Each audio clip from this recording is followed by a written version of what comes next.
Bismillahirrahmanirrahim. Assalamualaikum warahmatullahi wabarakatuh. Alhamdulillah wassalatu wassalamu ala Rasulillah wa ala alihi wa sahbihi wa man walah wa ba'du. Fa ya ibadallah usi nafsi wa iyyakum bitaqwallahi faqad fazal muttaqun fala tamutunna illa wa antum muslimun. Faqala ta'ala ya ayyuhalladzina amanu taqullaha haqqa tuqatih wa la tamutunna illa wa antum muslimun. Teman-teman sekalian, saudara-saudariku, alhamdulillah kembali kita diberikan nikmat oleh Allah Subhanahu wa taala. Yang paling besar adalah nikmat hidup sampai saat ini. Karena di antara saudara-saudari kita ada yang telah kembali kepada Allah Subhanahu wa taala, dan kita doakan semoga seluruhnya jika dia muslim diampuni dosa-dosanya oleh Allah Subhanahu wa taala, dan mudah-mudahan juga diberikan rahmat oleh Allah dan diterima semua amal salehnya. Untuk kita yang masih hidup, perbedaan aktivitas, profesi itu hanya muka dunia saja. Toh seluruhnya itu peluang untuk beramal saleh. Saya lihat sebagian teman-teman kemarin ada yang dilantik di dewan, ada yang sebagian lagi beraktivitas, ada yang ke Palu, ada yang ke beberapa tempat, ada yang berdagang, berbisnis. Itu hanya muka dunia saja gitu. Ya, pada akhirnya itu adalah peluang untuk beramal saleh. Jadi dimanapun kita beraktivitas, maka tenunlah kebaikan di situ, karena mungkin Allah berikan amanah di situ kita bisa berbuat baik, dan di situ surga yang bisa kita raih. Maka jangan sampai ketika Allah titipkan kita sia-siakan peluang itu, karena tidak semua orang bisa mendapati itu semua. Saya turut mendoakan apapun yang kita kerjakan semoga diberkahi oleh Allah Subhanahu wa taala. Teman-teman sekalian, hari ini saya spesial ingin berikan kesempatan untuk diskusi kita.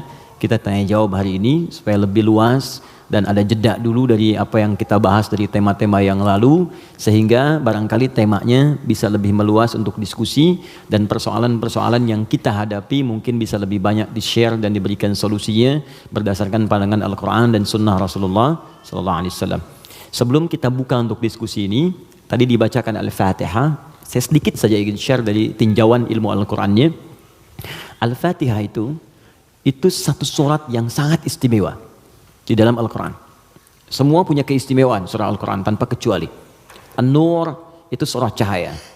Jadi kalau teman-teman ingin dibimbing oleh Allah punya cahaya dalam hidup, ya cahaya dalam berperilaku, bagaimana Allah membimbing kita supaya pandangan kita dapat bimbingan dari Allah, pendengaran dapat bimbingan. Itu ada 10 bimbingan utama di surah An-Nur. Ada cahaya di alam kubur, itu surah Al-Mulk. Orang yang biasa senang baca surah Al-Mulk, nanti itu diberikan cahaya ketika dia masuk di alam kuburnya. Silakan kalau nggak percaya buktikan rajin Al-Mulk, nanti saat masuk ke alam kubur akan terasa gitu. Kemudian ada lagi yang saat di hari kiamat, surah Al-Baqarah dengan Ali Imran. Al-Baqarah Ali Imran itu spesial, dia bisa jadi pelindung saat ketegangan hisab. Ada yang suasana tegang, orang udah nggak peduli, yang penting pengen dihisab aja. Ya, nanti ada 7 golongan santai aja, tapi di tenda besar. Santai. Ya, sab'atun yadhilluhumullahu fi dhillin yauma la dhilla illa dhilluh. Ada 7 golongan yang saat di hari kiamat tenang aja mendapat naungan Allah, saat semua umumnya orang gelisah. 7 golongan ini ada al-imamul adil, imam yang adil. Ada kemudian yang paling indah itu rajulun, seorang laki-laki, atau syambun qalbuhu muta'alliqan bil masajid. Ada orang yang lekat dengan rumah Allah. Jadi pengennya tuh ke masjid, pengen baca Quran di masjid, pengen itikaf. Ada syabani yatahabbani fillah, 2 orang yang bersahabat karena Allah. Cari sahabat-sahabat yang dekat tuh bisa saling mengingatkan, itu bersahabat sampai ke surga nantinya. Ada hadisnya. Ya, misalnya yang perempuan akhwat dengan akhwat, yang laki-laki ngingetin, yuk bangun tahajud yuk, gitu kan? Yuk baca Al-Quran, ayo kita ke majlis ilmu. Terus kalau ada berbuat yang kurang diingatkan, itu nanti di akhirat disatukan bahkan sebelum dihisab. Santai. Nah, tapi itu tendanya besar. Keluar dari tenda itu mustahil. Tapi ada 1 golongan yang bisa jalan-jalan saat hisab. Keluar dari tenda itu jalan aja. Dialah pecinta Al-Baqarah dan Ali Imran. Ahli Al-Baqarah dan Ali Imran. Hadisnya sahih di Al-Bukhari. Ka'annahuma ghamamatan. Orang yang sering baca. Bukan spesifik hafal ya. Ingat, bahkan baca. Dia mencintai Al-Baqarah, cinta Ali Imran. Sebelum tidur dia baca. Dia telaah itu. Itu nanti keduanya menjadi pelindung. Ka'annahuma ghamamatan. Jadi saat lelah, penat, padat, panas, itu jadi pelindung di atas kepala ya. Nah, kalau Anda punya bukunya Al-Imam An-Nawawi, namanya At-Tibyan fi Adab Hamalatil Quran. Jadi sebelum menulis Al-Arba'in 42 hadis, pernah dengar? Ada Riyadus Shalihin 1896 hadis, beliau menulis namanya At-Tibyan fi Adab Hamalatil Quran, bagaimana bercengkrama dengan Al-Quran, ada petunjuknya. Nanti ada di halaman 52 terbitan Darun Nafais paling kanan pertengahan. Itu dikisahkan orang yang senang sebelum tidur baca Al-Baqarah. Saking senangnya di kebiasaan. Dan itu saking dekatnya dengan surat itu, dia tertidur satu masa belum sempat baca Al-Baqarah. Tiba-tiba dalam tidurnya kaget, dia bangun mimpi, terus tangannya tersenggol kawannya.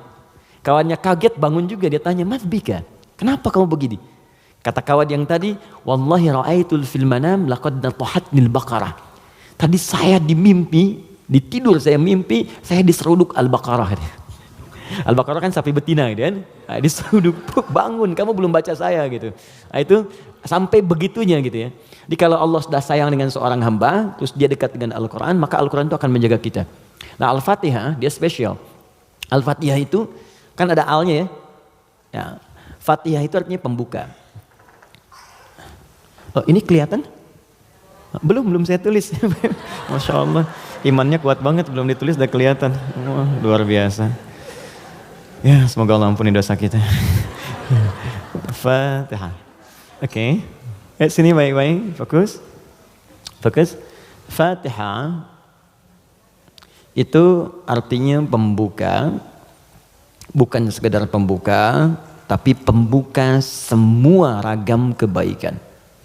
Semua jenis kebaikan.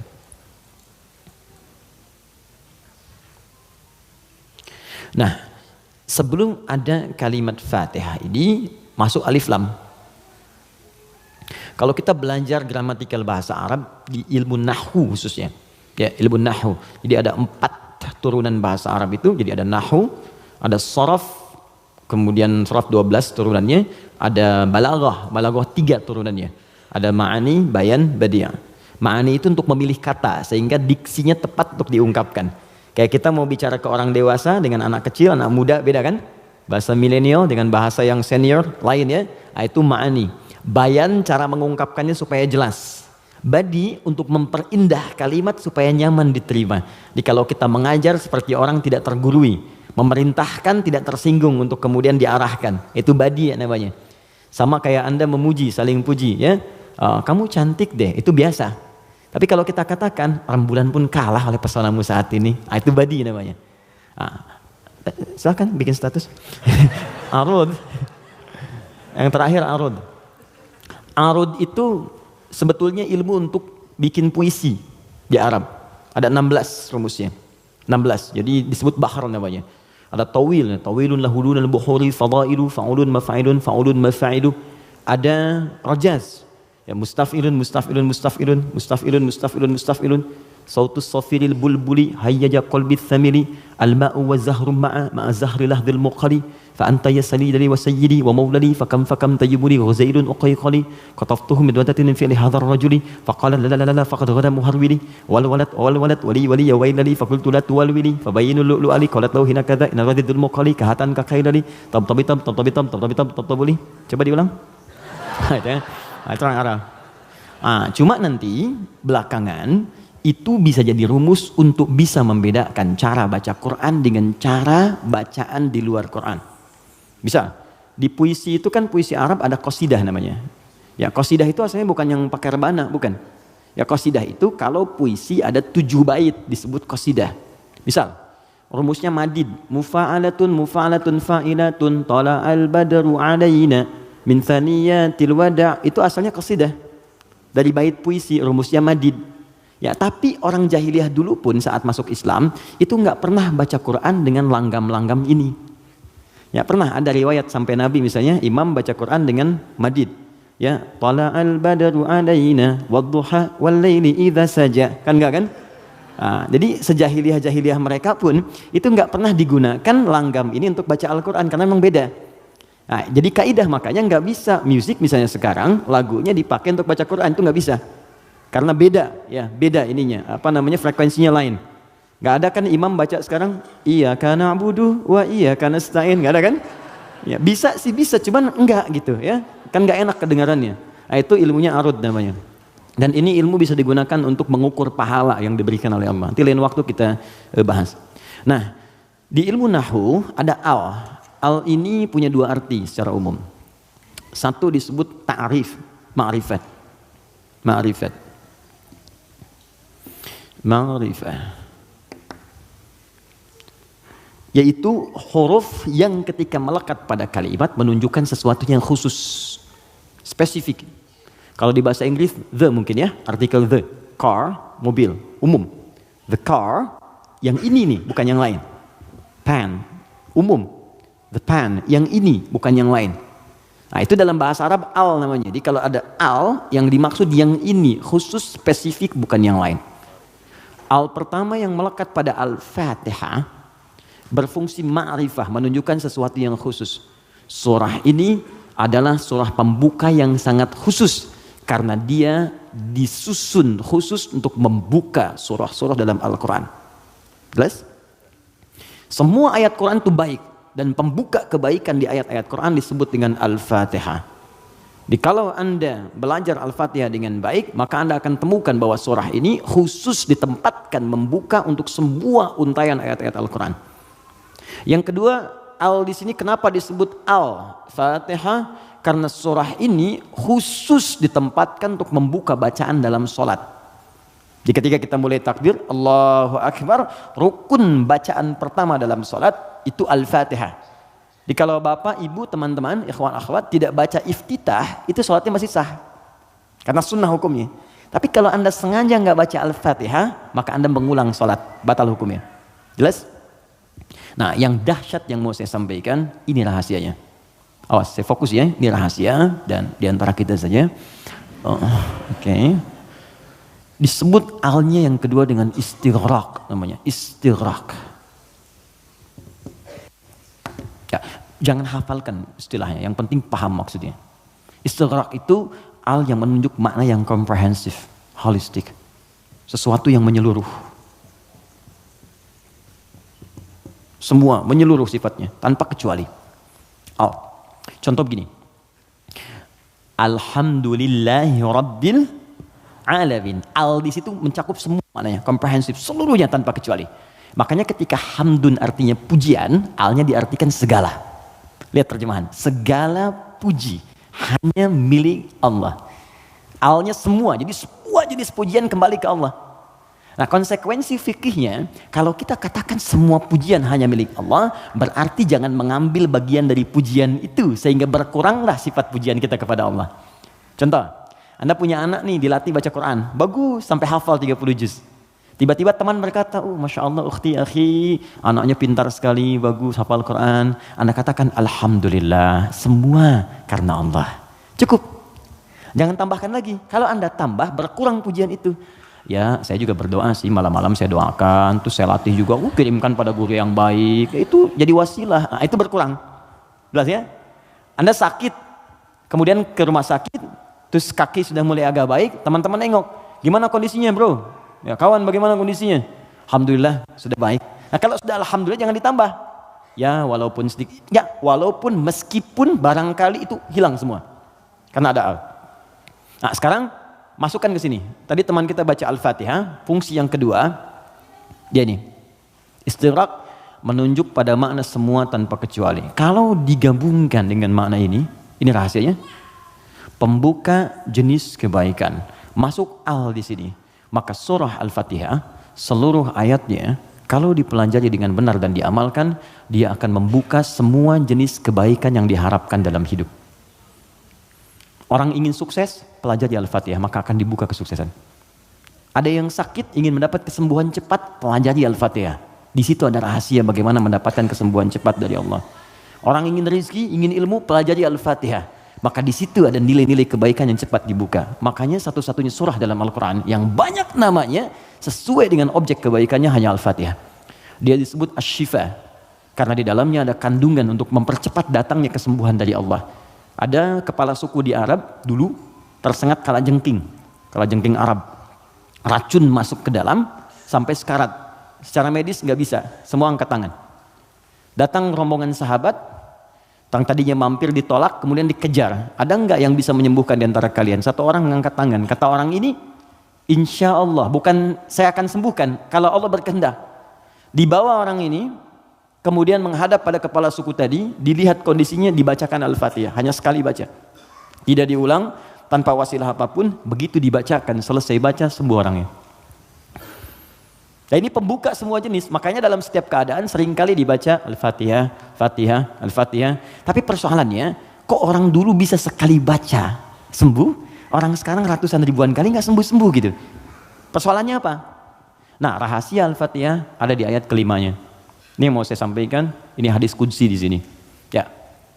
Ayat kelima, yuk kalau kita hitung dari bismillah, bismillahirrahmanirrahim, alhamdulillahirabbil alamin, arrahmanirrahim, maliki yaumiddin. Kelima, iyyaka na'budu wa iyyaka nasta'in. Saya bacakan hadis qudsinya, ini yang mengiringi ayat ini saat diturunkan. An Abi Hurairah radhiyallahu taala anhu qala, dari riwayat sahabat Abu Hurairah, semoga Allah meridhai kepadanya, qala Rasulullah SAW, saya mendengar Rasulullah SAW berkata, qala Allah azza wa jalla, kata Nabi, saya mendengar Allah menyampaikan di hadis qudsi, qasamtu shalah baini wa baina abdi, saya bagi salat kepada dua bagian antara aku dengan hambaku, wali abdi ma sa'al, dan kalau hambaku benar menunaikan tugasnya, maka aku akan kabulkan apapun yang ia minta pada saat itu. Nah, ketika menyebut kalimat salat, ternyata yang disebut Al-Fatihah.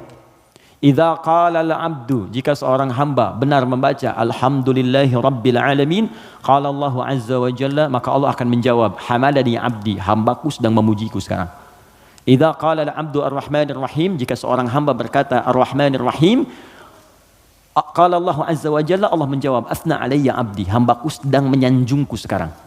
Idza qala al-'abdu malik yaumiddin, jika hamba membaca malik yaumiddin, qala Allah azza wa jalla majjadani 'abdi, maka Allah langsung menjawab, hambaku sedang mengagungkanku sekarang. Gini, maksud kalimat ini di pembuka yang 4 ini, kata para ahli hadis, salah satunya ingin memberikan gambaran kepada kita bahwa setiap beraktivitas rasakan kita dipersaksikan oleh Allah.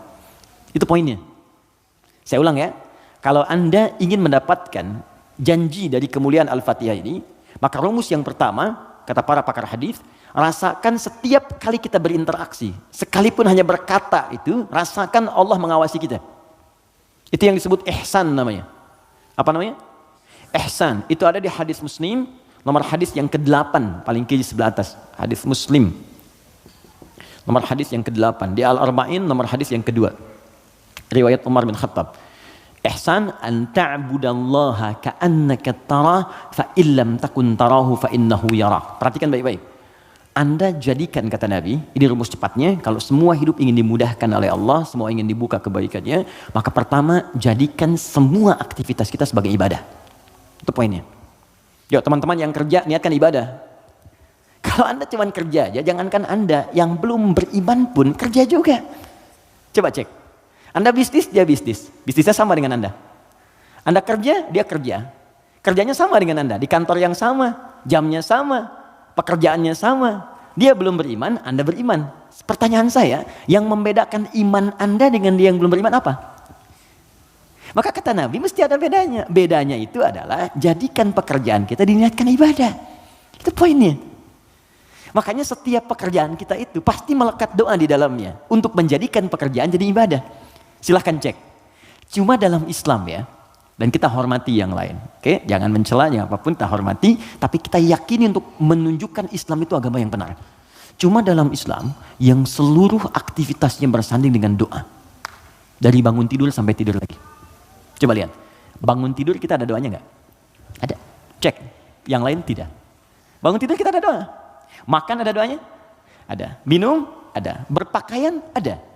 Bahkan maaf ya, urusan ke toilet pun ada doanya. Bahkan kakinya diatur. Masuk toilet kaki kiri, keluar kanan. Beda dengan ke masjid. Masuk masjid kaki kanan, keluar kiri. Doa masuk keluar beda. Tuh, bekerja ada doanya. Even kita tidak tahu doanya pun, kata Nabi cukupkan dengan kalimat Bismillahirrahmanirrahim. Kullu amrin dzibalin la yubda'u fihi bismillahirrahmanirrahim fahuwa abtar. Setiap perbuatan baik yang tidak diiringkan kalimat Allah di dalamnya, minimal Bismillahirrahmanirrahim. Paling singkat Bismillah.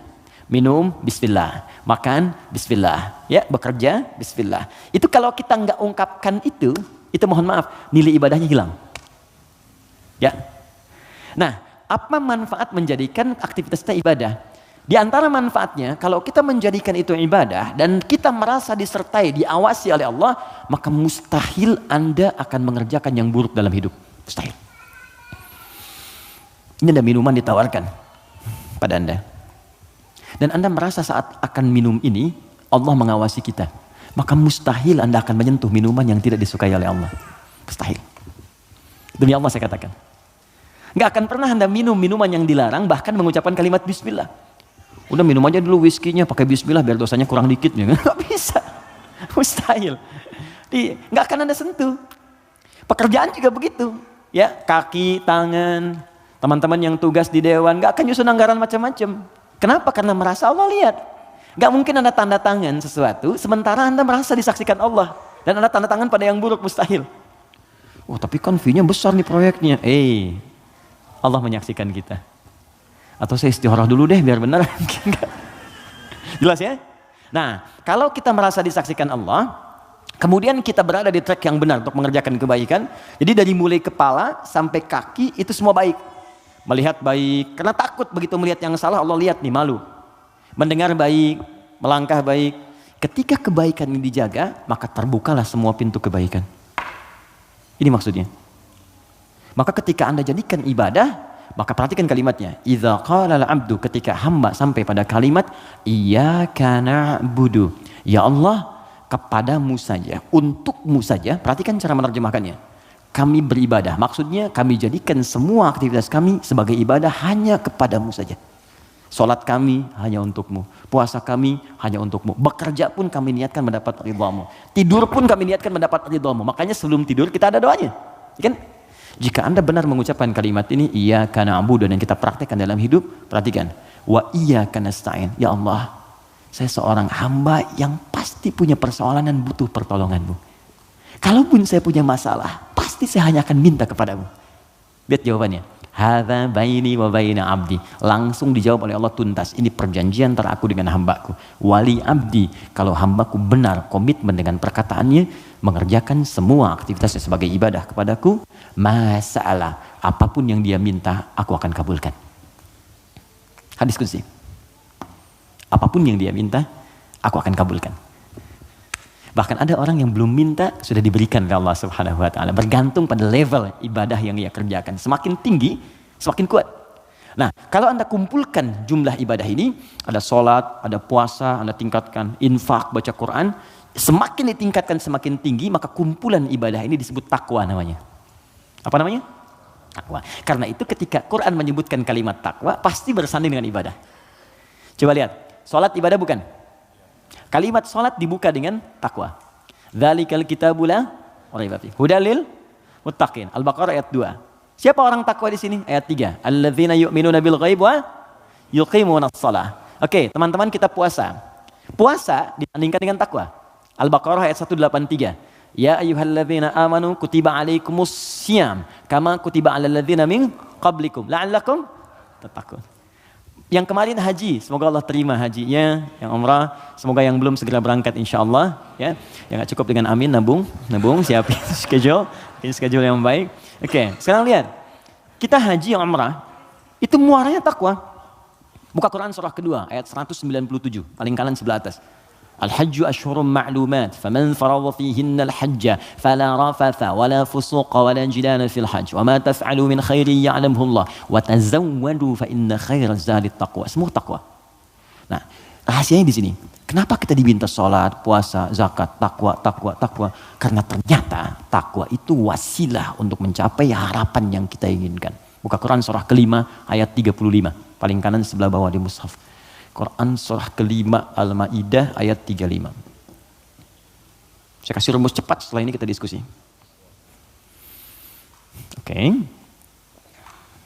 Ya ayyuhalladzina amanu, hai orang-orang yang telah menyatakan dirinya beriman kepada Allah, ittaqullaha, tingkatkan takwamu kepada Allah. Tadi bentuknya ibadah. Jadi kalau sholat tingkatkan. Maksud ditingkatkan di sini dari yang fardu ke sunnah, gitu kan? Dia bukan menambah bilangan yang fardu. Oh berarti besok aku subuh dari 2 jadi 4 gitu ya Ustaz. Ya saya tambah dengan yang sunnah. Yo, yang belum duha, yang belum tahajud, tambah naik ke atas. Ya, puasa tambah yang dari Senin tambah Kamis. Oke? Kamis, Senin, Kamis, puasa Ayyamul Bid 3 hari di pertengahan bulan. Tambah lagi misalnya Daud kalau kita mampu sesuai dengan kemampuan. Naik untuk apa? Teruskan ayatnya. Wabtaghu ilaihil wasilah. Takwa itu gunakan sebagai wasilah untuk meminta kepada Allah apa yang kau harapkan. Teman-teman mau minta apa? Sukses di karir? Nyaman di rumah tangga? Anak-anak sehat? Pintar? Hafal Quran? Kalau Anda punya permohonan tertentu kata Allah, maka sebelum memohon, cari dulu wasilah takwa. Beramal dulu. Dan niatkan amalan itu untuk mewujudkan apa yang ingin Anda mohonkan tadi. Itu rumus. Makanya banyak orang yang mengerjakan ibadah itu diisi dengan doa permohonan. Puncaknya sholat. Makanya sholat disebut sholat karena banyak doa di dalamnya. Coba lihat, waktu kita diminta sholat. Mu'adzan itu pengumumannya, kan itu membuat kalimat bukan cuma sholat. Saya tanya sebentar, yang pengen sukses boleh angkat tangan siapa? Oke. Yeah, it's happening. Oke, yang pengen bahagia? Baik. Yang pengen sukses tapi nggak bahagia? Pilih mana? Sukses tapi nggak bahagia atau bahagia nggak sukses? Tidak ada pilihan ketiga dan nggak usah milih. Ini saya satu dulu. Oke, kalau Anda ingin keduanya, sukses dan bahagia, namanya falah di bahasa Arab. Apa namanya? Falahun. Kalau Anda digenggam dan nggak mau Anda lepas, maka disebut aflah namanya. Aflah. Oke, sekarang lihat sini. Teman-teman masih ingat setiap hari kita sholat kan? Sebelum kita sholat ada tanda waktu sholat telah tiba. Apa tandanya? Adzan. Yuk kita lihat suara adzan. Begitu Allahu Akbar sampai ke kalimat hayya 'alas shalah. Ayo salat. Terus Anda bertanya, kenapa saya salat ya Allah? Kata Allah, saya nggak butuh salatmu. Kamu nggak salat pun tidak akan menurunkan statusnya sebagai Tuhan. Cuman kamu butuh dengan salat itu wasilah untuk minta kepadaku. Kamu salat hayya 'alas shalah karena kamu ingin dapat falah. Maka dalam suara adzan setelah hayya 'alas shalah apa kalimatnya? Hayya 'alal falah. Kalau sudah digenggam itu aflah namanya. Kata Allah, orang beriman pasti menggenggam kesuksesan. Itu pasti. Jadi kalau orang beriman sukses itu nggak aneh. Yang aneh itu beriman tapi nggak sukses. Aneh itu. Pasti ada yang kurang menerapkan nilai keimanannya. Makanya Allah turunkan surat orang beriman yang sukses itu. Quran surah ke-23. Al-Mu'minun. Perhatikan pembuka ayatnya. Qad aflahal mu'minun. Aflah. Kata Allah, orang beriman itu semuanya tanpa kecuali pasti akan menggenggam kesuksesan dan kebahagiaan dalam hidupnya. Walaupun definisi sukses itu bisa beda-beda. Bagi si fulan ketika aku mencapai posisi ini, bagi yang lain di sini pun aku sudah sukses. Ya, bahagia juga bisa lain-lain.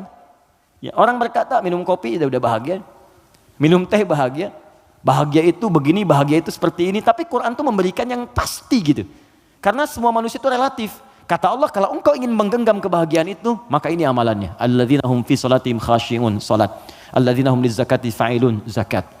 Karena itu ketika teman-teman saya, Anda, kita semua diminta ibadah, maka cara berpikirnya jangan jadikan beban.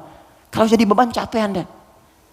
Suruh tahajud, capek ya, malas. Tapi kalau cara berpikirnya adalah mendapatkan apa yang kita harapkan, nih Allah janjikan, dikabulkan doa, dikasih kemudahan. Kalau cara berpikirnya ke situ, maka kita akan semangat bahkan menunggu ibadah itu tiba waktunya. Jelas? Maka kalau teman-teman setiap kajian dengan ustadz manapun, siapapun, tadi ada yang bacakan Al-Fatihah seperti tadi, maka ingat-ingat, barangkali bukan Al-Fatihah yang dibacakan. Barangkali ada pengingat dari Allah, hey, dari sekian bacaan itu engkau bacakan 17 kali dalam sehari seumur hidup, maka berapa yang sudah engkau praktekkan? Apakah engkau merasa aku mengawasimu saat beraktivitas? Ataupun engkau merasa bahwa setiap ibadah itu bukan beban, tapi untuk mengabulkan apa yang engkau harapkan? Itu kurang lebih. Kita diskusi, saya berikan waktu terbentang luas untuk kita bisa bertukar pikiran. Saya perkenankan, jika ada yang bertanya langsung silahkan, jika ada yang ingin tulis pakai kertas, maka silahkan, saya pun tidak keberatan untuk menjawab dengan kertas.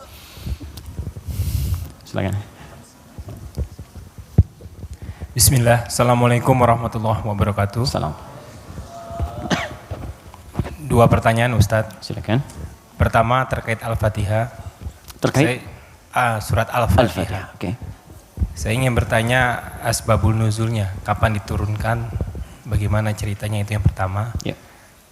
Yang kedua, di padang mahsyar nanti, saya membaca beberapa buku bahwa kehidupan di padang mahsyar nanti itu ada yang mengatakan 30.000 tahun, ada yang mengatakan 50.000 tahun. Bagaimana nasib kita itu? Tadi sempat Ustadz kutip sedikit. Saya ingin mendapatkan penjelasan bagi orang-orang mukmin khususnya yang ada di dunia ini, apalagi di zaman yang penuh fitnah ini, yang amannya bagaimana untuk menghadapi nanti itu. Terima kasih. Assalamualaikum warahmatullahi wabarakatuh. Oke. Pertama, asbabun nuzul, sebab turunnya surah Al-Fatihah. Saya berikan sedikit dulu informasi. Jadi ada dua jenis asbab di dalam fikih Islam. Kalau asbab itu terkait dengan turunnya ayat, asbab itu sebab. Jadi sebab itu bahasa Arab asalnya, diserap ke bahasa Indonesia menjadi sebab. Sebab turunnya Al-Quran disebut asbabun nuzul. Kalau sebab munculnya hadis disebut asbabul wurud. Maksudnya asbabul wurud namanya. Misal, pernah dengar hadis tentang isbal? Isbal itu pakaian yang melebihi mata kaki. Nah, itu apa sebabnya Nabi berkata hadis itu? Sebabnya apa? Nah, sebab namanya asbabul wurud. Dari pengetahuan sebab ini kita akan melihat sebuah kesimpulan hukum. Jelas ya?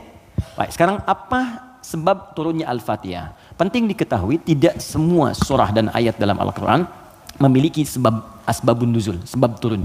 Bisa jadi itu sekedar perintah untuk ditunaikan secara langsung. Bisa jadi itu bacaan-bacaan praktek dalam ibadah ketika ibadahnya diperintahkan. Bisa jadi ada sebab turun ketika ada pertanyaan tertentu untuk menyelesaikan sebuah kasus.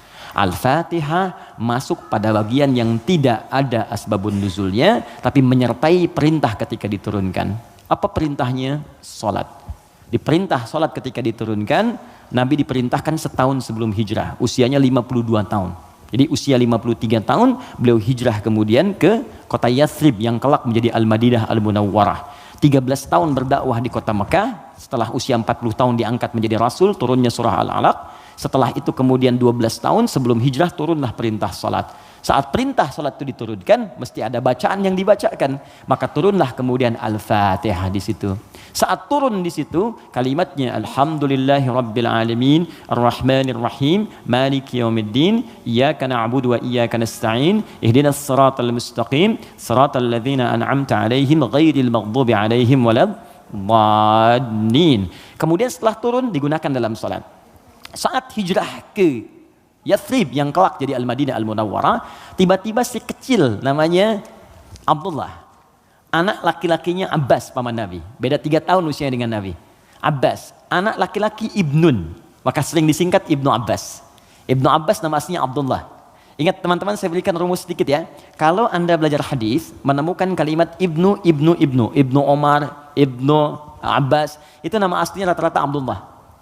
Kenapa dihapuskan nama anaknya dan disebut kemudian nasab ke bapaknya untuk memberikan inspirasi kepada orang tua di masa datang bahwa begini cara mendidik anak seperti Nabi mengajarkannya. Jadi kalau anak itu kemudian beramal, orang tua dapat pahalanya. Ya, teman-teman kenal Ibu Umar bin Khattab? Bagus. Oke, baik. Belum ditulis sudah kelihatan kenal Umar bin Khattab, luar biasa. Hari ini spesial. Gak apa-apa mas, saya selesaikan. Datang sendiri, ngajar sendiri, nulis sendiri, ngapus sendiri. Jamaah tinggal nanya, lihat masuk surga, enak banget. Masya Allah, surga Firdaus lagi. Udah nggak apa, udah selesai. Ya. Mudah nantum ke surga juga. Insya Allah. Bercanda ya, mudah-mudahan nyata. Oke, fokus. Di sini. Fokus baik-baik. Yuk. Tadi kita katakan Abdullah misalnya, Ibnun. Ibnun itu anak laki-laki, nggak pakai ini, nggak pakai kepala, gini, Ibnun. Disingkat jadi bin. Bin itu anak laki-laki. Ya. Dibuang ininya jadi bin, dipindahkan harakatnya ke sini. Jadi asalnya begini, Ibnun. Kasrah itu sesuatu yang pecah, kecil. Bunyinya lembut, i gitu. I ya, makanya perempuan seringkali menggunakan kasrah. Anta tapi perempuan anti. Ka perempuan ki. Jazakallah khair. Semoga Allah berikan kepada Anda pahala. Ka itu untuk laki-laki. Jazaki killah khair itu untuk perempuan. Awas ya, akhwat, penting itu diketahui karena saya pernah mengajar pakai batik, pakai peci, setelah selesai Ustaz terima kasih memberikan pengajaran jazakillah khair gitu ya. Saya masih pakai peci itu. Ya enggak apa-apa lah gitu. Oke. Nah, ibnatun perempuan. Ibnatun anak perempuan. Ini boleh kita hapuskan. Kalau kita hapus ini yang depannya ini begini, ini dihapus, maka harokat ini pindah ke setelahnya. Geser. Ini ke sini jadi bi, ini ke sini jadi en, bin. Yes? Ini kita hapus, pindah harokat ini ke sini di bi, ini ke sini geser. Bint. Ini bint, maka ini terbuka jadi binti. Ingat? Aisyah binti Abu Bakar. Binti itu maksudnya anak perempuan. Makanya ada Isa bin Maryam. Loh kok bin Maryam? Betul, Isa anak laki-lakinya Maryam karena Maryam nggak punya anak perempuan. Jelas ya? Nah, di ilmu hadis kalau ada ayah bisa mendidik anak dengan baik, maka nanti sebagai penghargaan bagi orang tuanya, nama anaknya akan dihilangkan, tidak disebutkan, cukup binnya saja nama ayah disebutkan. Umar punya anak namanya Abdullah. Ketika Umar didik dengan baik, saya ini kan pejuang, saya ini bersama Nabi, saya harus punya anak yang jadi ahli fikih supaya meneruskan perjuangan saya. Bapaknya cukupkan di mana-mana Nabi, anaknya nanti meneruskan ilmunya Nabi. Maka didik oleh Umar. Kalau Anda ke Madinah, ini Raudhah, ini masjid yang pertama awal-awal, sekarang karpetnya hijau semua. Kemudian di sini pintu Babus Salam, di sini makam Nabi, di sini mimbar. Ini pintu Baqi, di sini bab Jibril, pintu 46. Bab Jibril. Nah, di sini ke sini ke Awali, di sini ada Baqi, di sini rumah istrinya Nabi semua. Di depan pintu Jibril, bab Jibril. Ya, jadi kalau ada Sayyidah Aisyah, kemudian Sayyidah Zainab binti Jahsy, Saudah binti Zam'ah, semua istri Nabi tinggalnya di sini, depan ini persis. Kemudian di sini, ini ada Abu Ayyub Al-Ansari, Umar bikin rumah di sini. Bikin satu kamar untuk anaknya Abdullah, dihadapkan langsung ke tempat Nabi. Untuk belajar dari Nabi sebelum datang ke majlis ilmunya. Jadi kalau yang lain nunggu di majlis ilmunya Nabi, kalau anak Umar diajarkan oleh bapaknya sebelum Nabi bahkan ke majlis ilmu, sejak keluar dari rumahnya, itu bisa melihat bagaimana Nabi jalan. Bagaimana Nabi nengok. Makanya anaknya Umar banyak meriwayatkan hadis dari sejak kecil. Meriwayatkan 2.800 hadis. Anaknya Umar. Siapa yang punya wasilahnya? Bapaknya. Untuk menghargai bapaknya ini, Abdullahnya dihilangkan di sini, maka disebut nama bapaknya Ibnu Umar, Ibnu Umar, Ibnu Umar. Seakan pesan kepada orang tua di masa datang, kalau kita ingin mendapatkan kebaikan dari Allah, maka didik anak kita dengan baik, kelak orang tuanya pun akan dikenang. Setiap hadisnya kita bahas satu, bapaknya ikut mendapatkan pahalanya. Itu poinnya. Ya. Nah, tadi Al-Fatihah itu tidak ada asbabun nuzulnya. Kemudian ketika sampai di Madinah, Ibnu Abbas, anaknya Abbas, ini persis sama juga. Abbas itu pengusaha, teman-teman. Pengusaha besar. Sebelumnya terjebak dengan riba. Dibebaskan oleh Nabi. Tinggalkan riba, kata Nabi, dibebaskan. Dan dahsyatnya ketika ribanya ditinggalkan, awal-awal kan turun tuh. Setelah itu naik 2 kali lipat dari sebelumnya. Ribanya hilang, omsetnya naik 2 kali lipat. Nah, beliau sadar saya ini sibuk. Tapi di balik kesibukannya, bayangkan loh, paman Nabi, kerabat Nabi, muslim, mukmin bersama Nabi di surga, sibuk berbisnis, tapi masih punya waktu untuk datang ke majlis Nabi. Setiap akhir pekan datang ke majlis Nabi ke Sufah, belajar. Karena itu ketika Nabi wafat, Abbas ini sudah mendapatkan 200 hadis. Bayangkan pebisnis, hafal hadis 200, itu kan luar biasa. Kalau Quran gampang, hadis itu tak mudah, 200 hadis. Paman Nabi, keluarga Nabi, kerabat Nabi, sibuk, bisnis, kaya juga, masih hafal hadis. Antum siapa? Paman Nabi bukan, kerabat Nabi bukan, tetangga Nabi bukan, kan? Sesibuk apa sih? Sampai untuk baca Quran pun belum punya waktu. Cita-cita masuk surga lagi, kan? Nah, ini beliau sadar, saya ini sibuk nih, berdagang. Maka harus ada yang mewarisi ilmu anak saya. Maka anak itu dipetakan, teman-teman begitulah, cucunya atau anaknya, ayo disiapkan. Ini anak pertama Qurannya, anak kedua hadisnya. Nggak apa-apa, kalaupun kelak jadi arsitek yang hafal Quran. Oke? Pengusaha yang ahli hadis, nggak apa-apa, banyak. Dulu biasa begitu, Bu. Teman-teman ikhwan, dulu biasa. Antum kalau temukan kitab namanya Bidayatul Mujtahid, kitab bagus perbandingan fikih. Itu kitab fikih tuh, tapi yang nulis dokter bedah. Ibnu Rushd namanya, di barat dikenal dengan Averroes. Itu nulis kitab fikih, itu biasa dulu tuh, biasa saja. Nah, Abbas ini menginvestasikan anaknya, namanya Abdullah juga, untuk belajar ke majlis Nabi. Jadi setiap bapaknya berangkat titipin. Ketika Nabi wafat, anak ini usia masih 13 tahun. Bapaknya hafal 200 hadis, anaknya hafal 2000 hadis. Dan kalau anak dititipkan di tempat tertentu, maka habit itu akan membentuk dia untuk berperilaku. Tontonan yang dilihat, itu jadi karakternya. Kalau dia yang diperlihatkan yang baik-baik, yang keluar baik. Diajarkan kata-kata baik, yang keluar baik. Sekarang ada pendekatan bagus, ini share sebentar. Jadi pendekatan Al-Quran sekarang namanya. Ya, saya juga share dengan teman-teman, termasuk di keluarga kami terapkan. Kalau Anda ingin cepat anaknya hafal Quran, maka dia bisa dilatih dan dikondisikan dari sejak awal dengan lingkungan Quran. Misal, lahir dari 0 bulan ketika lahir, itu Anda kondisikan misalnya speaker aktif di rumah. Ya, dalam setiap 1 bulan dia dengar 1 juz. Bacakan aja, 1 juz. Setiap 1 bulan, tapi jangan acak ya, terurut. Misal bulan pertama juz 1, bulan kedua juz 2, pindah terus. Sampai bulan ke-30, usia dia 30 bulan, dia sudah mendengar 30 juz. Dan anak itu sejak mulai dilahirkan, organ pertama yang berfungsi di kata Al-Quran, itu pendengarannya. Al-Quran langsung mengatakan, itu pendengarannya. Jadi ketika dia 30 bulan, dia sudah mendengar 30 juz. Itu sepakat dan sudah melalui research di sini, dia hanya butuh 6 bulan untuk menjadi penghafal Quran yang sempurna. Di usia 3 tahun, sudah hafal Quran 30 juz. Ini yang diterapkan orang tuanya Fajar. Beliau pengen bacakan sendiri, begitu dikasih ASI, bacain 1 juz. Begitu usia 3 tahun, kalimat pertama yang keluar di lisannya adalah ayat-ayat Quran. Dipanggil Ustadz mengecek, ternyata Allahu Akbar, 4 tahun sudah 30 juz.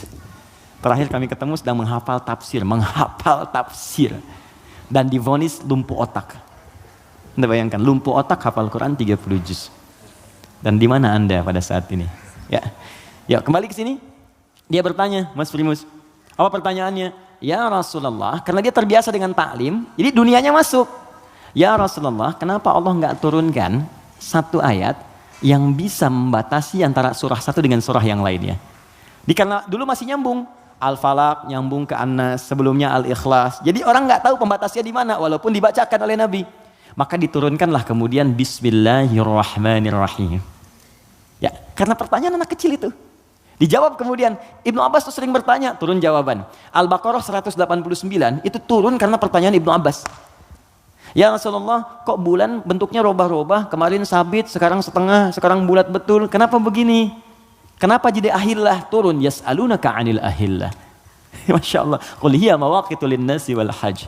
Ibnu Abbas yang tanya, turunlah Bismillahirrahmanirrahim. Sejak turun Bismillahirrahmanirrahim itu, maka Nabi membaca Al-Fatihah dengan 3 cara. 1, dibaca penuh dengan bismillahnya, dijaharkan.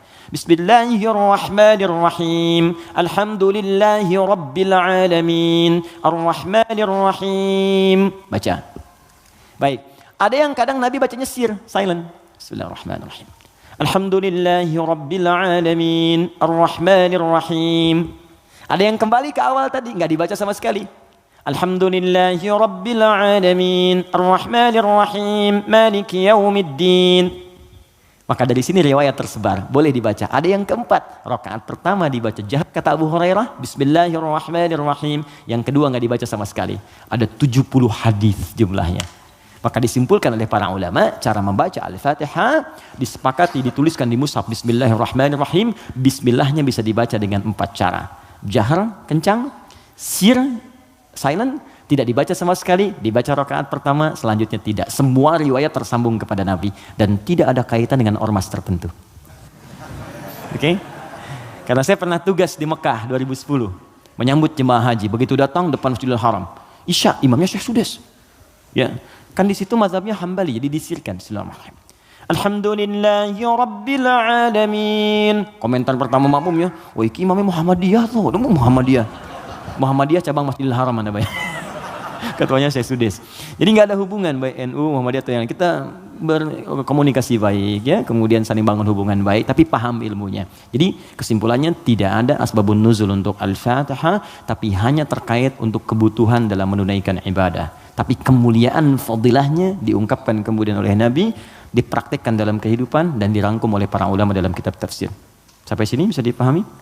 Baik, suasana mahsyar. Pertama jawabannya wallahu taala a'lam bissawab, karena memang kita belum ke sana. Karena wallahu a'lam itu Allah yang tahu. Maka kita tanyakan kepada Allah, Allah turunkanlah kemudian paparan dalam ayat-ayat Al-Qur'an. Baik. Tentang suasana itu diturunkan satu surah. Surah ke-75. Surah Al-Qiyamah. Persiapannya diturunkan surah Al-Waqi'ah. Surah ke-56. Waktu terjadinya diturunkan surah ke-31 ayat 34. Tentang kiamatnya, peristiwanya, persiapannya. Waktunya tidak diketahui. Dirahasiakan supaya kita semangat untuk beramal dalam persiapannya. Makanya kalau Nabi ditanya kapan kiamat, Nabi balik tanya persiapan kamu apa? Ya. Jawaban Nabi, jangan sibuk pikirkan kiamat, sibuk pikirkan amalan dirimu untuk ke situ. Karena kiamat pun dirahasiakan oleh Allah supaya kita semangat untuk beribadah menyambut itu. Dan nggak akan ada umat Nabi Muhammad kemudian hidup saat kiamat, nggak ada. Semua akan diwafatkan yang soleh-soleh. Nggak akan mengalami itu. Nggak akan mengalami. Semua wafat. Maka turun Quran surah ke-31 ayat 34. Innallaha indahu ilmus sa'ah. Sungguh hanya milik Allah pengetahuan tentang waktu tepatnya terjadi kiamat. Sa'ah. Tuh, diksi Al-Quran itu indah sekali. Kiamat itu kan di Quran banyak. Malik yaumuddin kiamat. La uqsimu bil yaumil qiyamah yaumul qiyamah. Yaumul ba'ts, hari kebangkitan. Tapi ketika menunjuk waktu pakai sa'ah. Innallaha indahu ilmus sa'ah. Sa'ah itu kalau sekarang jam. Di jam itu ada menitnya? Ada. Ada detiknya? Ada. Bahkan sampai ke menit detiknya hanya Allah yang tahu. Di sini ada 5 hak prerogatif Allah. 5 yang tidak diketahui oleh siapapun, bahkan even itu malaikat. Makanya di hadis Muslim nomor hadis ke-8, malaikat bertanya pada Nabi, "Mata sa'ah?" Kapan terjadi kiamat? Kata Nabi, "Mal mas'ulu anha bi'a'lama minas sa'il." Yang ditanya tidak lebih tahu daripada yang bertanya.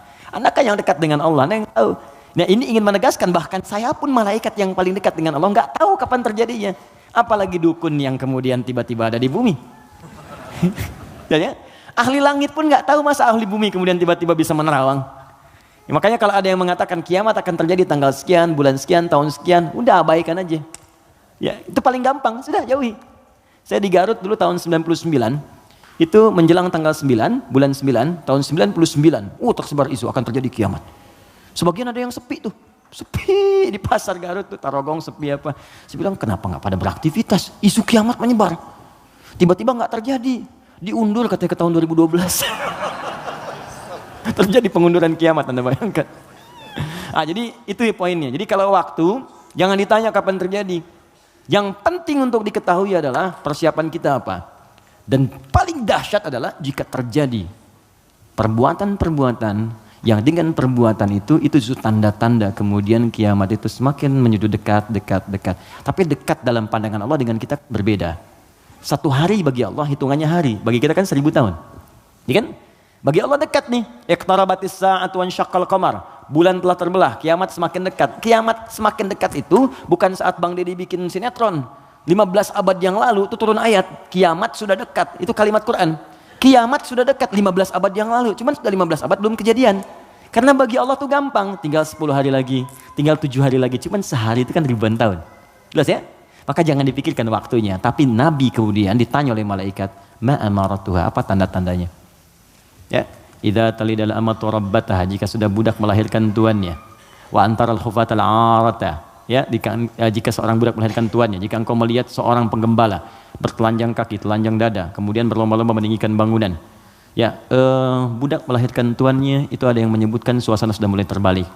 Halal dianggap haram, haram dianggap halal, yang benar jadi salah, yang salah jadi benar, yang benar dibikin disertasi, dibikin tulisan ilmiah, ya, tiba-tiba dikalahkan oleh yang salah, gitu kan?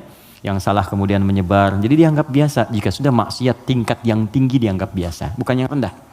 Zina itu min sab'il mubiqat, 7 yang menyebabkan kehancuran, dosanya besar. Zina itu seperti pembunuhan, dosa besar. Makanya kalau ada yang menghalalkan dosa besar dianggap murtad, keluar dari Islam, dan dia harus bertaubat. Makanya kita dorong dengan doa, diarahkan lagi, kan? Mungkin karena ketidaktahuannya, kan? Itu cara berpikirnya demikian. Saya tidak mengajarkan mencela, saya menjauhi itu. Ya, kita ajarkan dengan perasaan baik, kita doakan, tak ajarin lagi sepanjang dia masih hidup. Jadi kalau ada teman-teman yang diajak oleh orang lain terpengaruhi, kita sepanjang kita hidup supaya kita saat ditanya oleh Allah, ringan jawaban kita itu aja. Ya, apa pernah ada Nabi mengharapkan umatnya ke neraka? Tidak. Lantas kenapa Anda memvonis dia sebagai ahli neraka? Alih-alih kita vonis, kenapa nggak kita doakan? Allah itu maha kasih, bukan hanya maha menghukum. Rahmat Allah lebih luas daripada hukumannya. Kenapa sekarang banyak sifat hukuman ditampilkan, kasih sayangnya dihilangkan? Yalah, doakan. Share kebaikan, doakan saudari kita, doakan saudara kita, ajak kepada yang baik. Kalau ada berbuat maksiat, sampaikan. Bukan cuma kamu aja yang pernah bermaksiat. Yang lebih buruk daripada kamu pernah ada dan dia tobat. Masa orang jahiliyah tobat, kamu yang bukan jahiliyah nggak tobat? Nggak keren gitu. Bagaimana kalau wafat dalam keadaan maksiat? Apa kamu rela ibumu yang sudah mengandungmu melihat anaknya berbuat seperti ini? Kalau kamu kira-kira punya anak, mau nggak kira-kira anak kamu berbuat seperti ini? Seperti itu aja. Di ketika ada seorang minta izin untuk berzina, boleh nggak saya berzina ya Rasulullah? Ya, kata Nabi, bagaimana kalau kemudian ibumu berbuat seperti itu? Bagaimana kalau ibumu dizinai? Bapakmu dizinai? Jangan ya Rasulullah. Ya, itu yang kamu zinai itu boleh jadi kemudian dia ibu bagi anak-anak orang lain. Seperti itu cara berpikirnya. Jadi kalau kita selalu mengangkat orang untuk mengarahkan pada kebaikan, maka dakwah ini akan semakin luas diterima dalam kemuliaan dan beban kita pun akan berkurang. Ada saatnya hitam putih itu mesti muncul dalam perkara tauhid. Tauhid itu nggak ada abu-abu, hitam putih. Allah Tuhan, yang lain bukan. Selesai. Tapi fikih itu fleksibel untuk memberikan kemudahan. Sholat nggak bisa berdiri, duduk. Nggak bisa duduk, berbaring. Berbaring sulit, bergerak. Bergerak sulit, berkedip kan? Berkedip sulit, disolatkan. Semua ada turunannya. Ya, selesai sampai tuntas. Oke? Jadi waktu tidak ada yang tahu. Suasana disampaikan supaya kita merasakan dahsyatnya itu. Turun surah Al-Qiyamah. La uqsimu biyaumil qiyamah. Quran surah 75. Wa la uqsimu bin nafsil lawwamah. Kata Allah, saya bersumpah kiamat pasti terjadi. Dan saya bersumpah pada saat itu banyak yang menyesal dan mencela dirinya. Lawwamah itu pencela. Mencela, aduh kenapa saya nggak begini, nyesel saya begini. Sama kayak Anda misalnya punya masalah dengan pasangan, Anda marah-marah sama istri. Setelah itu Anda menyesal, ya kenapa saya mesti marah sih? Toh jelaskan, duduk dengan tenang juga bisa, kenapa saya marah ya, saya menyesal ya Allah.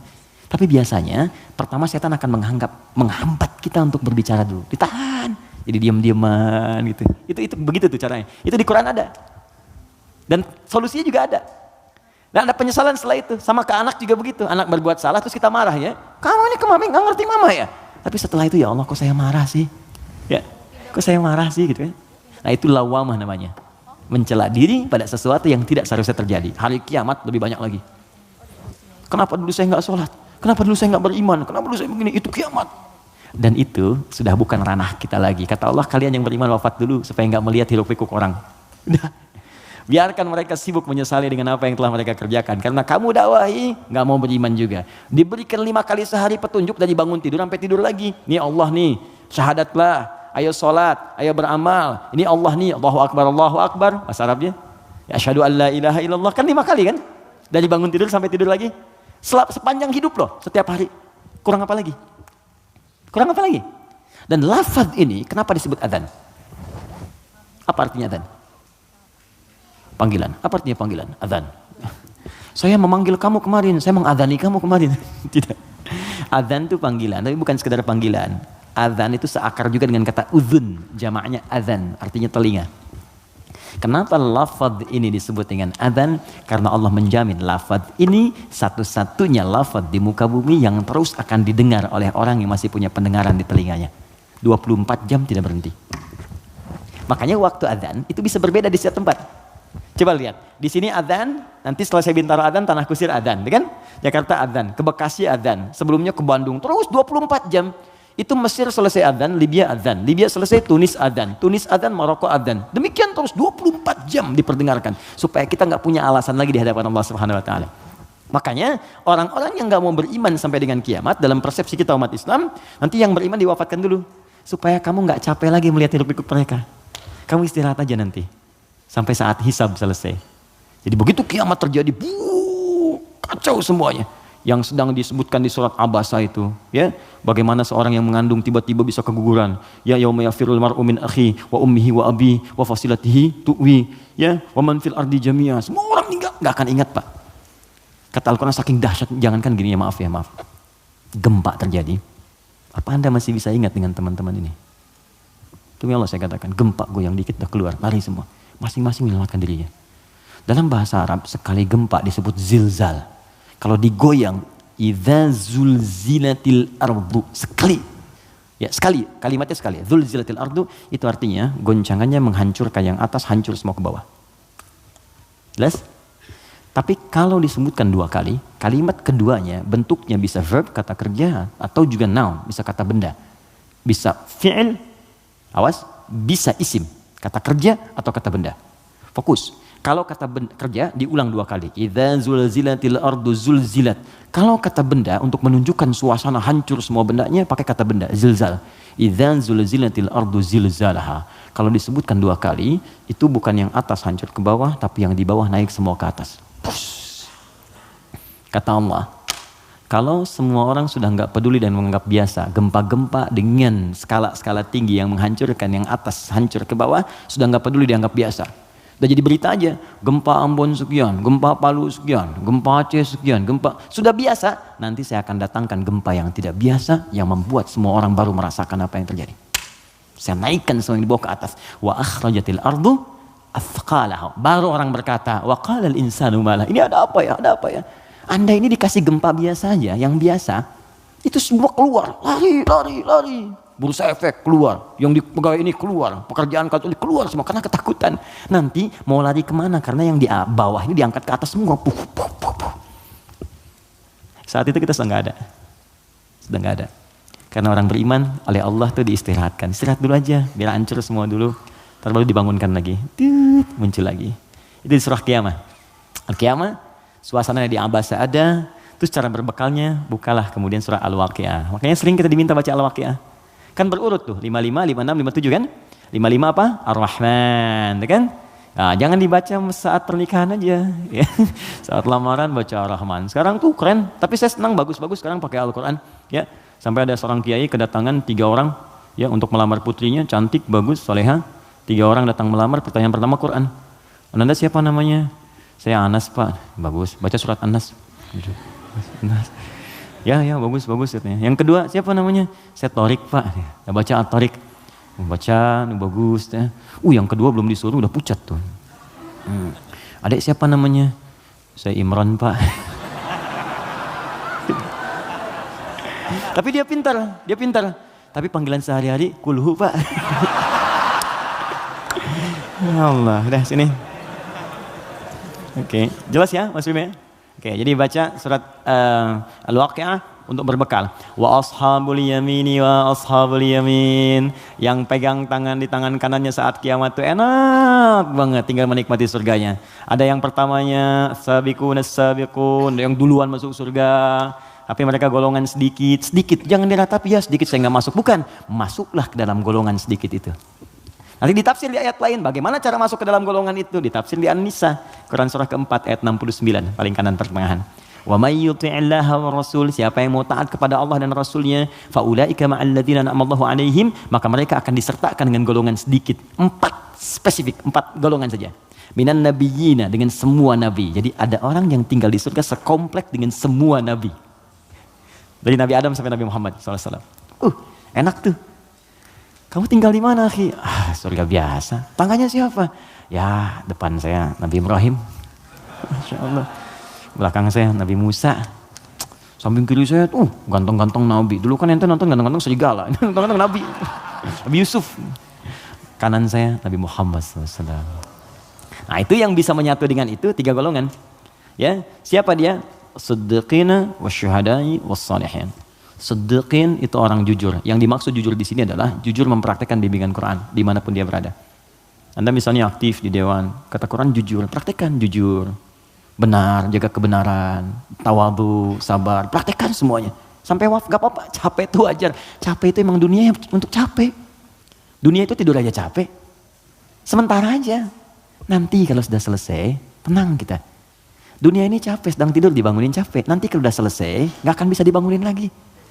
Benar, memang tempatnya capek, baru tidur, bangun lagi. Ntar kalau udah tugas kita selesai, beres, tinggal nunggu aja akhirnya begitu selesai. Wah enak, gak akan bangun lagi.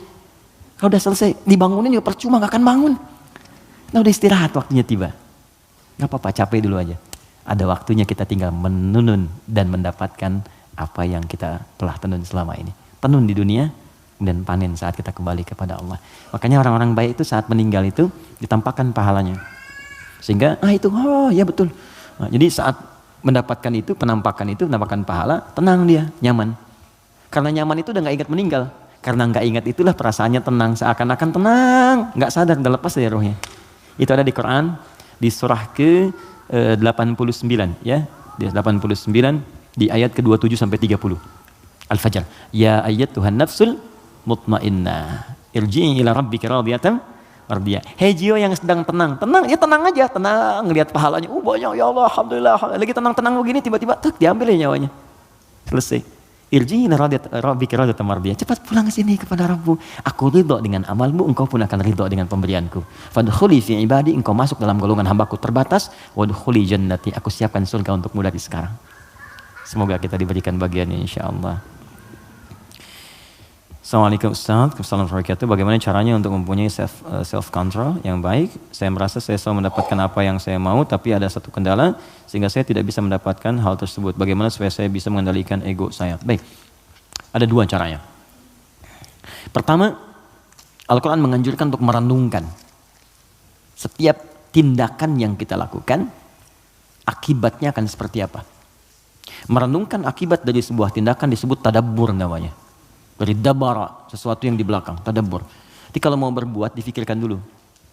Ya. Makanya ada kisos di Islam. Kisos itu diturunkan sebetulnya untuk merenungkan. Sebelum berbuat, rasakan hal yang sama saat Anda kemudian mendapati itu. Turunlah Quran surah kedua, Al-Baqarah, dari ayat 178 sampai kemudian ayat ke 182. Sebelum sampai kemudian di ayat 183-nya untuk puasa.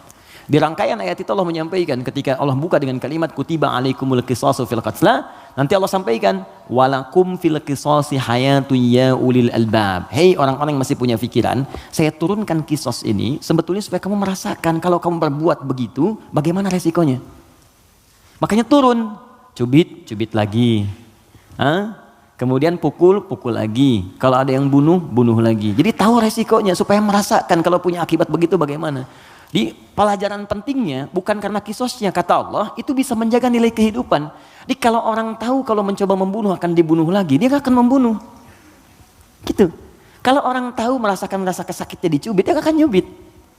Karena itu kata Quran, bahasa paling damainya adalah pikirkan dulu sebelum berbuat. Apa akibatnya?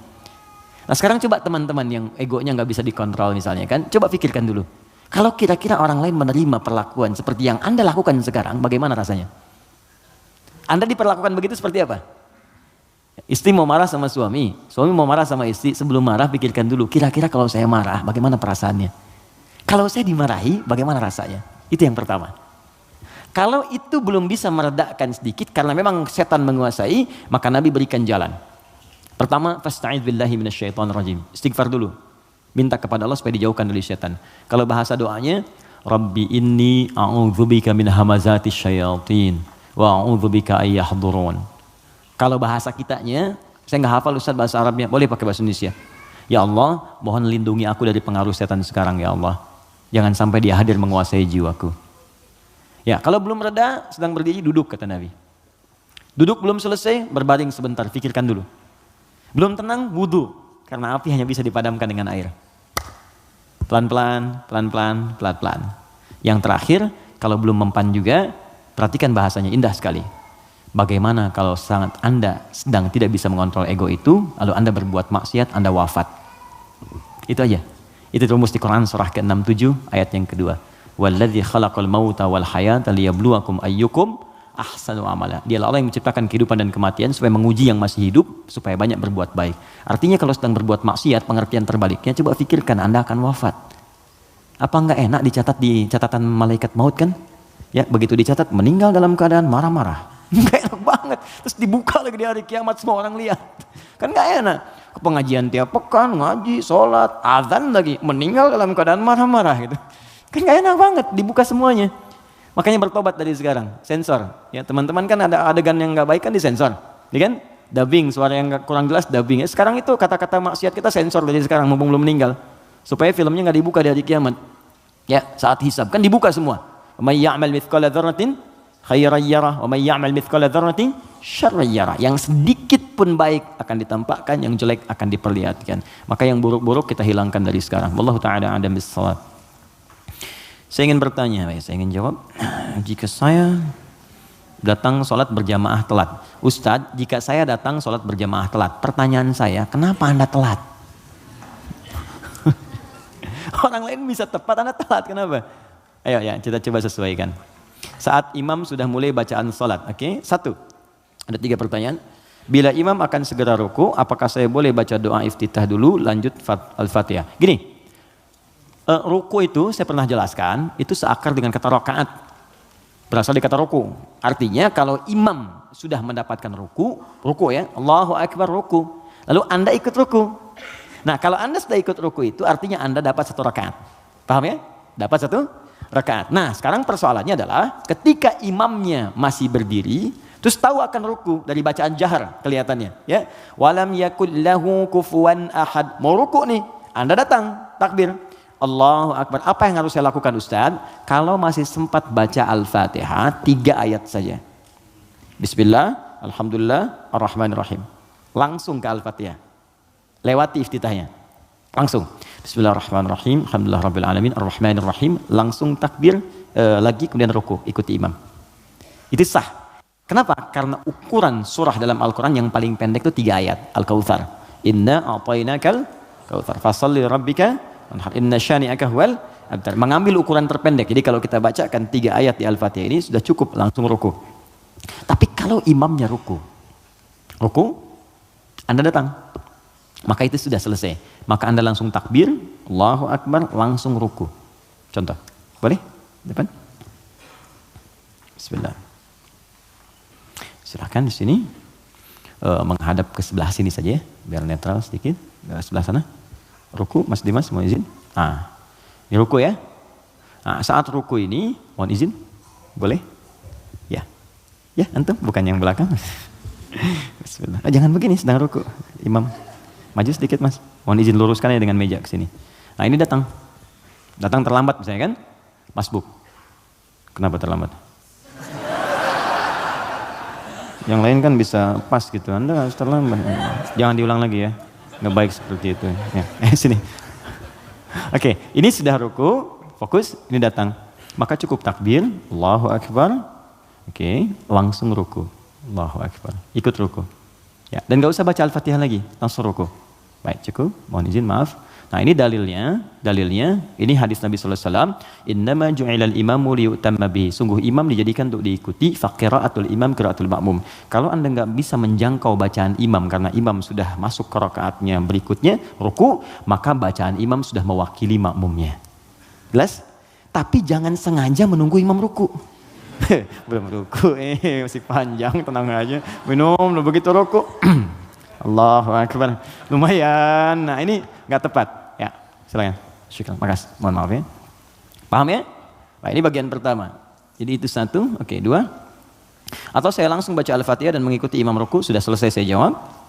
Bila saya baca Al-Fatihah menyebabkan saya tertinggal ruku, apakah saya tidak usah membaca dan langsung mengikuti imam ruku? Bila seperti itu apakah saya harus menambah rakaat di akhir karena saya baca Al-Fatihah? Karena ada yang bilang kalau berjamaah Al-Fatihah ditanggung imam. Oke, saya sudah jelaskan semua ya. Ya, pertanyaannya sudah selesai, sudah saya jelaskan keseluruhannya. Ada yang lain? Baik. Assalamualaikum Ustaz, Waalaikumsalam warahmatullahi wabarakatuh. Ini belum saya baca. Jika kita berobat ke tempat semacam Pak Haji, mungkin Anda, bukan kita. Saya tidak ikut. Oke.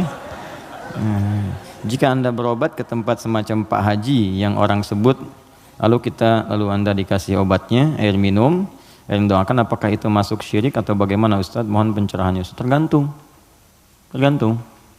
Jika Anda minta doa, tabarruk dengan doa itu, wasilah, supaya mohon berdoa, didoakan kepada Allah. Anda bisa berdoa sendiri, minta.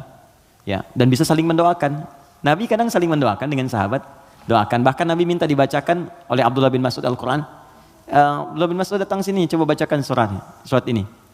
Kata Abdullah bin Mas'ud, ya Rasulullah, Anda kan yang Nabi, tapi saya ingin mendengar bacaanmu. Sesama sahabat saling mendoakan, biasa saling ketemu, doakan, itu biasa. Dan boleh, adabnya boleh. Anda ketemu ulama, minta doa. Dulu kami begitu, bertemu ulama, minta doa, Syekh, doakan kami. Sekarang agak beda, orang ketemu Ustaz, minta foto. Ketemu ulama, minta selfie deh. Lengkapilah dengan doa yang ditempatkan di hati, itu doanya. Ya, doanya minta doa kebaikan. Nah, boleh Anda silahkan kalau datang. Itu dalilnya diantaranya Quran surah ke-5 tadi, ayat 35. Ya ayyuhalladzina amanu taqullaha wabtaghu ilaihil wasilah. Hai orang-orang beriman, tingkatkan takwamu kepada Allah, cari wasilah untuk mendekat kepada Allah. Apa diantaranya? Kisah yang paling tepat untuk menjawab ini adalah tentang Al-Fatihah itu. Jadi ada seorang yang sakit tadi, ya, kepala suku di Arab, sakit kemudian zaman itu, lalu dia minta kepada para sahabat, ngutus ajudannya, ya, untuk bertanya, ada nggak yang bisa menyembuhkan? Kata sahabat, Allah yang sembuhkan. Datang didoakan dengan baca Al-Fatihah. Itu kan paling gampang. Ketika didoakan itu dengan baca Al-Fatihah, sembuh. Saat sembuh itu dikasihlah kemudian kambing beberapa ekor. Takut, dibawalah kepada Nabi. Ini indah sekali. Dilaporkan kepada Nabi karena takut kambing itu gratifikasi. Tuh, ini bagus sekali. Jadi takut nih, saya takut salah nih, dibawa ke Nabi. Nabi, tadi ada orang sakit, terus minta bantuan. Saya ingat ajaran Anda, baca Al-Fatihah, saya bacakan. Habis itu dikasih kambing begini. Nabi langsung senyum, ketawa, tabassama dhahikan. Gitu kan? Kurang lebih. Kata Nabi, tahu dari mana engkau Al-Fatihah bisa punya manfaat seperti itu? Maka kata Nabi, bagikan kambingnya, coba berikan aku bagiannya. Maksudnya Nabi, yuk kita nikmati sama-sama itu. Silakan kita nikmati, syukur kepada Allah Subhanahu wa taala. Ini artinya dalil yang membolehkan kita datang minta doa misalnya. Ya, ke orang saleh, ulama. Tapi syaratnya kita pun berdoa dulu, minta sama Allah. Minta. Lalu Allah lebih senang kita minta kepada Allah dengan bahasa hati kita. Setelah itu kita berwasilah minta pada orang saleh yang baik, minta kebaikan. Lalu dia doakan kepada kita semua. Jelas sampai sini? Baik.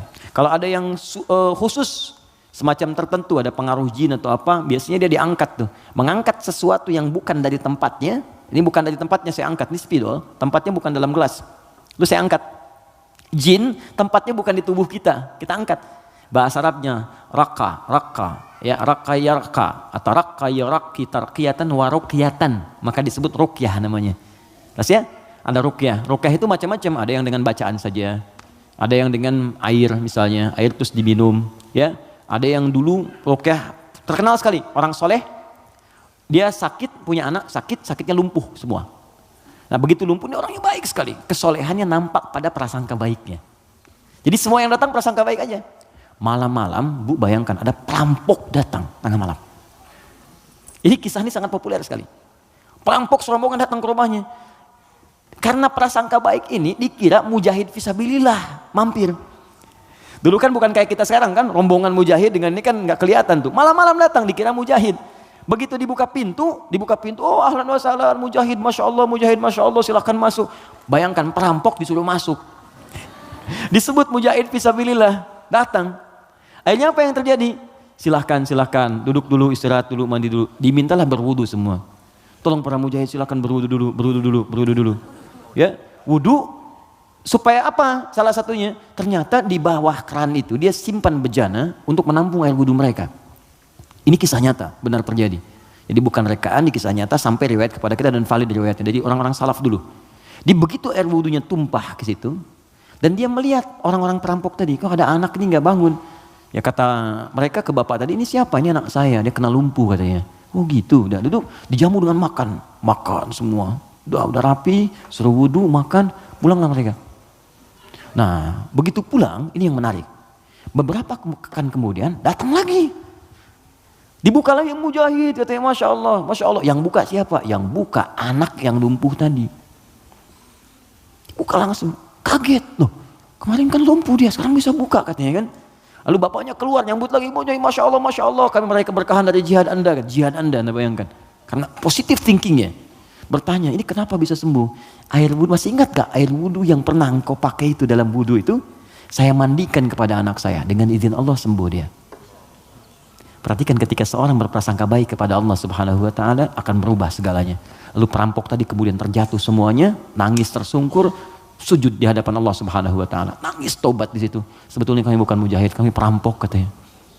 Dan sebagainya. Tobat. Jadi bayangkan hanya dengan wasilah anak yang lumpuh dalam keadaan tadi dia menjadi mulia seluruhnya. Ya. Tapi ingat Syekh Hashim Muhammad Hashim bin Asy'ari Hadratus Syekh, pendiri Nahdlatul Ulama. Beliau mendirikan NU tanggal 31 Januari ya 1926. Itu beliau dirikan NU, punya kitab 19 kitab. Di kitab kedua namanya Risalah Ahlus Sunnah wal Jamaah. Di halaman yang ke-12 paling kiri sebelah bawah. Ya, itu beliau sampaikan begini. Hati-hati. Wa minhum al-abahiyuna, hati-hati ada aliran yang menyimpang. di tanah Jawa. Itu diungkapkan di tahun 1333 Hijrah. Sekarang 1431. Sudah berapa tahun? Ya kurang lebih 100 tahun lah ya. Kurang lebih 100 tahun. Kata beliau, ada aliran Abahyun. Siapa itu? Tokohnya itu ahli zikir. Zikir. Tapi cara zikirnya melahirkan kesimpulan yang menyimpang. Apa kesimpulannya? Kalau sudah dekat dengan Allah, fala yantabiqu alaina al-amru wan nahyu. Kalau sudah merasa dekat dengan Allah dengan zikirnya, maka sudah tidak berlaku lagi perintah dan larangan. Di sholat sudah nggak berlaku lagi karena sholat itu masih latihan. Kalau zikir sudah dekat dengan Allah, nggak usah sholat lagi. Maka kalau Anda menemukan yang seperti ini, kata beliau, jauhi, karena itu mengajak pada kesesatan. Anda datang tiba-tiba, ya mungkin panggilannya kiai gitu kan, ya pakai jubah lebih lebar daripada Batman, kadang-kadang kan tertukar lah sekarang atribut kiai dengan dukun itu disama-samain, ini susah gitu kan, pakai datang Anda konsultasi, nanya, Anda nggak tahu, karena nggak tahu itu, tiba-tiba waktu zuhur tiba, Allahu Akbar, Anda tanya, Pak Yai kok nggak sholat dulu kita? Adek ini, kalau Pak Yai fisiknya di sini, rohnya sedang sholat. Kalau yang seperti itu tandanya dukun, tinggalkan, jauhi. Ya, kata beliau disebut sesat, kata beliau ya. Ada kawan kami titip pertanyaan, baik titipkan jawaban kepada beliau. Dulu dia pencaharian utamanya jadi bandar judi. 2 tahun lalu dia tobat, alhamdulillah mau hijrah. Dia membuat bisnis kain yang bidangnya halal, sembako. Tapi sumber modalnya masih dari sumber judi. Waduh. Ya. Pertanyaan, apakah bisnis sembako tersebut otomatis haram juga? Jika ya, bagaimana cara membersihkannya? Sedangkan itu mata pencarian dia satu-satunya. Quran surah ke-51 ayat 22. Paling kanan pertengahan. Wa fis samaa'i rizqukum wa ma tu'adun. Hei seluruh manusia, sebelum engkau lahir, rezeki kamu telah aku tetapkan di langit dan aku janjikan akan diberikan. Kaidah pertama. Dikata Allah, rezeki kita itu sudah teratur, nggak akan tertukar. Nggak akan tertukar.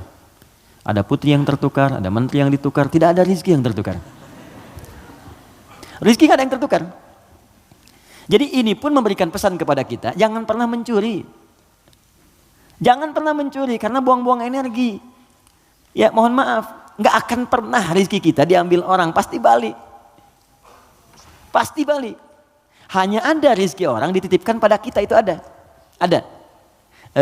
Ini rezeki saya bukan minuman ini? Bukan. Rezeki saya itu kalau sudah masuk ke dalam kerongkongan saya. Mungkin ini rezeki orang, cuman di atas namakan saya saat ini ada di sini. Kalau saya nggak minum, kan yang minum orang lain. Bisa Mas Dimas, bisa yang lain dan sebagainya, gitu kan? Oke, jadi yang pertama, jangan pernah kita berpikir untuk berbuat curang demi mendapatkan rezeki. Karena dengan yang baik pun akan dapat. Kalau Anda bisa mendapat dengan cara yang halal, kenapa mencari dengan cara yang haram? Paham ya? Makanya Allah batasi kita, jangan cari yang haram, rugi nanti kamu. Ya sudah, harus dikembalikan lagi kepada yang berhak. Setelah itu menderita juga. Coba bayangkan, bukankah kalau ada orang yang korupsi, ketahuan, ditangkap dia, dikembalikan lagi kemudian apa yang dia dapatkan? Karena TPPU, ya tindak pidana pencucian uang diambil semua kan? Itu saking sayangnya Allah, jangan menyebar rezeki yang haram, ambil semua, ambil semua, ambil semua. Bahkan yang telah diinvestasikan pun tarik lagi, tarik lagi. Kenapa? Karena ini bersumber dari yang haram. Kalau yang haram berproses terus dipakai lagi kepada yang lain, maka haram akan menyebar keharamannya. Maka yang pertama, jangan takut kehilangan rezeki. Jangan takut, karena semua akan diberikan sesuai dengan janji Allah. Nah, bagaimana cara kita mendapatkannya? Turunlah Quran surah ke-2 Al-Baqarah ayat 168, paling kanan sebelah bawah. Ya ayyuhan nasu, hai semua manusia, kulu mimma fil ardi halalan thayyibah. Tuh. Hai semua manusia, kalau ingin dapat rezeki maka kerja. Ayo cari makan. Allah cuma minta bergerak aja, kerja. Kalau ada keluar dari diri kita untuk bekerja, bergerak aja, rezeki turun. Silakan kreatif, sekarang banyak kreativitas. Ada yang dengan peluit, 2.000, makasih Pak. 5.000, makasih Om. 10.000, makasih Bos. Tuh, dia jadi bos Anda tuh. Itu aja, sehari dapat berapa gitu. Ya. Jadi kalau bergerak sedikit aja, bergerak tuh dapat. Tapi ingat kata Allah, halalan thayyibah. Ambil dengan cara yang halal. Nanti yang halal itu, kalau Anda dapatkan thayyibah, cari yang dibutuhkan. Ini yang kedua, ini yang sering banyak salah. Di banyak orang mendapat dengan cara yang halal, tapi thayyibat yang dipraktikkan. Thayyibah itu artinya keluarkan ya rizki yang kita dapatkan itu, kemudian beli yang kita butuhkan, yang bermanfaat untuk kita. Di pola konsumtif itu kata Al-Quran, kalau mau benar-benar yang dibutuhkan bukan yang diinginkan. Gak setiap yang diinginkan itu mesti didapatkan, beban hidupnya tinggi nanti. Ya ini kalau haus butuh apa? Minum. Jadi minuman yang ada kan kita bisa minum. Jadi kadang karena orang selalu menginginkan yang tidak ada, jadi berat tantangannya. Karena rumus fisika juga begitu. F1 sama dengan F2, gaya gerak sama dengan gaya dorong.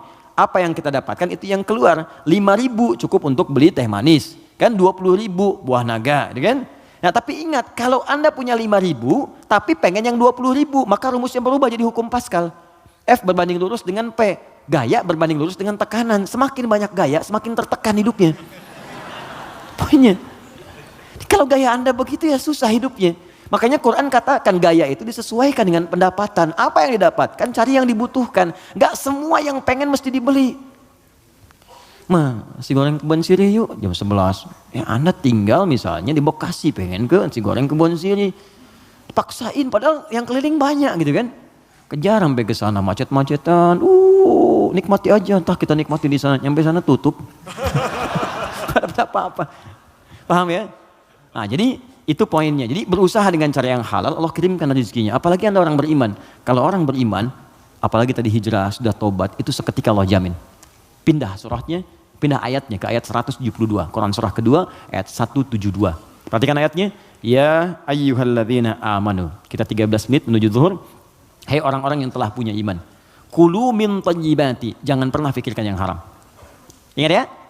Lihat sini. Kata Allah, jangan pernah pikirkan yang haram.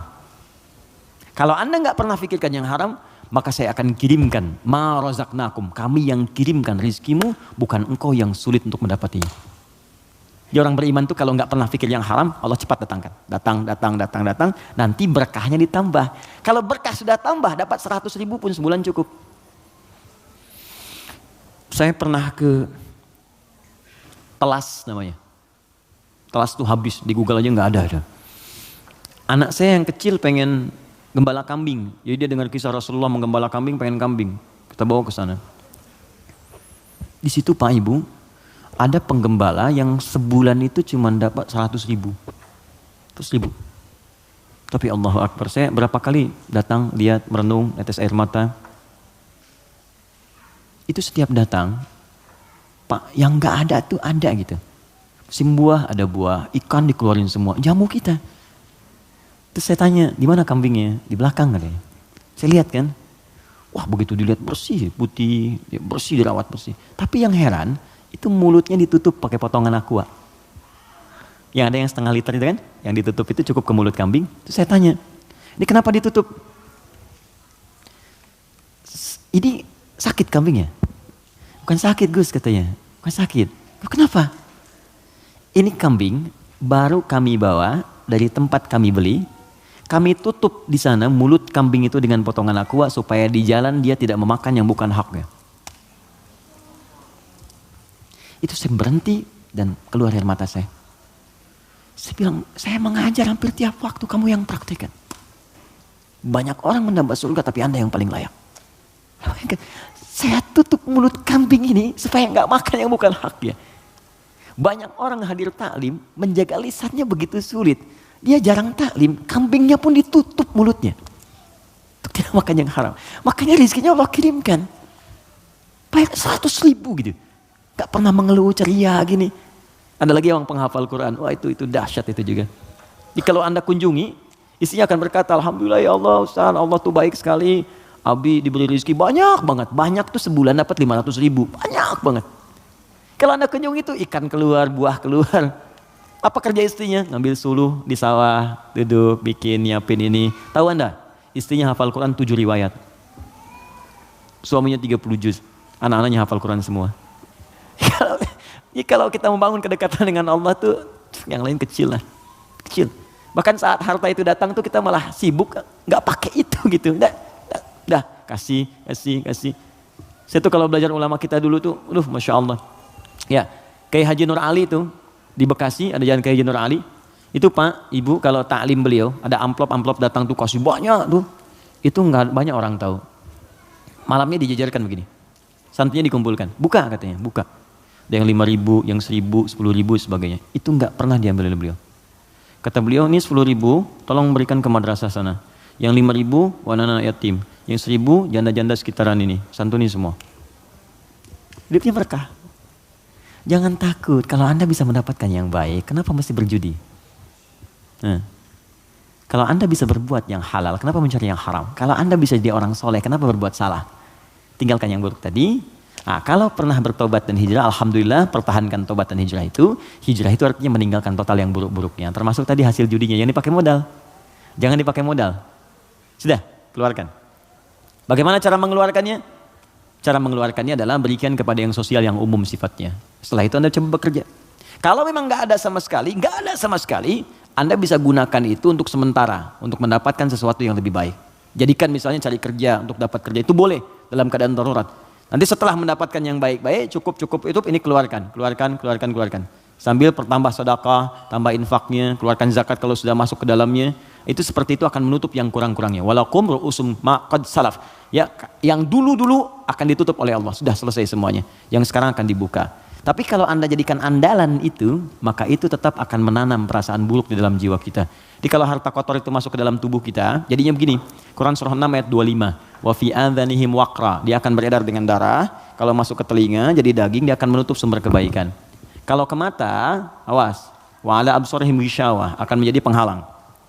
Nanti kalau masuk ke dalam tubuh kita, fi qulubihim marad, ada penyakit, maka lengkaplah khatamallahu ala qulubihim wa ala sam'ihim wa ala absarihim ghishawah. Kalau dimakan oleh keluarga, maka jadi bara neraka nantinya. Andanya mungkin merasa biasa, anak-anak mulai sulit diingatkan sholat, mulai sulit baca Al-Quran, mulai sulit menghafal dan sebagainya. Maka saran saya, kita doakan, kemudian kita support, jangan jadi cerita. Siapa teman kita itu? Yang konsultasi kepada kita, doakan, Anda apa support? Makanya persaudarakan. Saya tuh bingung, orang Islam sekarang hidupnya masing-masing, kenapa sih? Kenapa nggak bersaudara? Nabi itu kan mempersaudarakan. Khazraj dengan Aus. Ini saya pengen juga kajian musyawarah, teman-teman cobalah mengenal satu dengan yang lainnya. Terus saling support. Anda punya program apa? Support. Bisnis apa? Endorsein, barangin. Itu kenikmatannya itu terasa. Jangan takut rezeki Anda diambil, nggak akan tertukar. Nggak akan tertukar. Jadi semuanya akan mendapatkan bagiannya masing-masing, nggak usah takut. Nggak usah takut. Ya, ustadz-ustadz juga demikian tuh, jalan saling bagi, mengajar, melengkapi dan sebagainya. Itu saya sarankan seperti itu. Jadi yang bertanya ini kalau ada kesulitan kita respon, mungkin dititipkan kepada kita, mungkin kita bisa memberikan solusi. Jelas ya? Saya kira itu kita ada 7 menit saya kira, saya jawab yang terakhir ini, setelah itu kita berdoa dan siap-siap menunaikan salat berjamaah insyaallah. Bismillah, assalamualaikum warahmatullahi wabarakatuh. Assalamualaikum. Jazakallah khair atas kesempatannya. Allah semoga Allah muliakan Anda. Ketika saya masih tinggal di Oman, guru ustadz, anak saya yang laki-laki berasal dari Ghana, menerangkan bahwa iftitah itu bagian dari kunci dari salat yang akan dimulai. Maka menurut ustadz tersebut surat iftitah, okay, dibaca sebelum takbir. Beliau mazhab ibadi. Pertanyaan apa yang harus dilakukan anak saya, teman-teman yang diajak salat berjamaah ketika ustadznya baca iftitah dahulu sebelum takbir? Tidak ya. Ibadi itu termasuk yang tidak diakui. Saya sudah pernah ke Oman dan saya tahu mazhab di sana apa saja. Ibadi ada, Sunni ada, Syiah juga ada.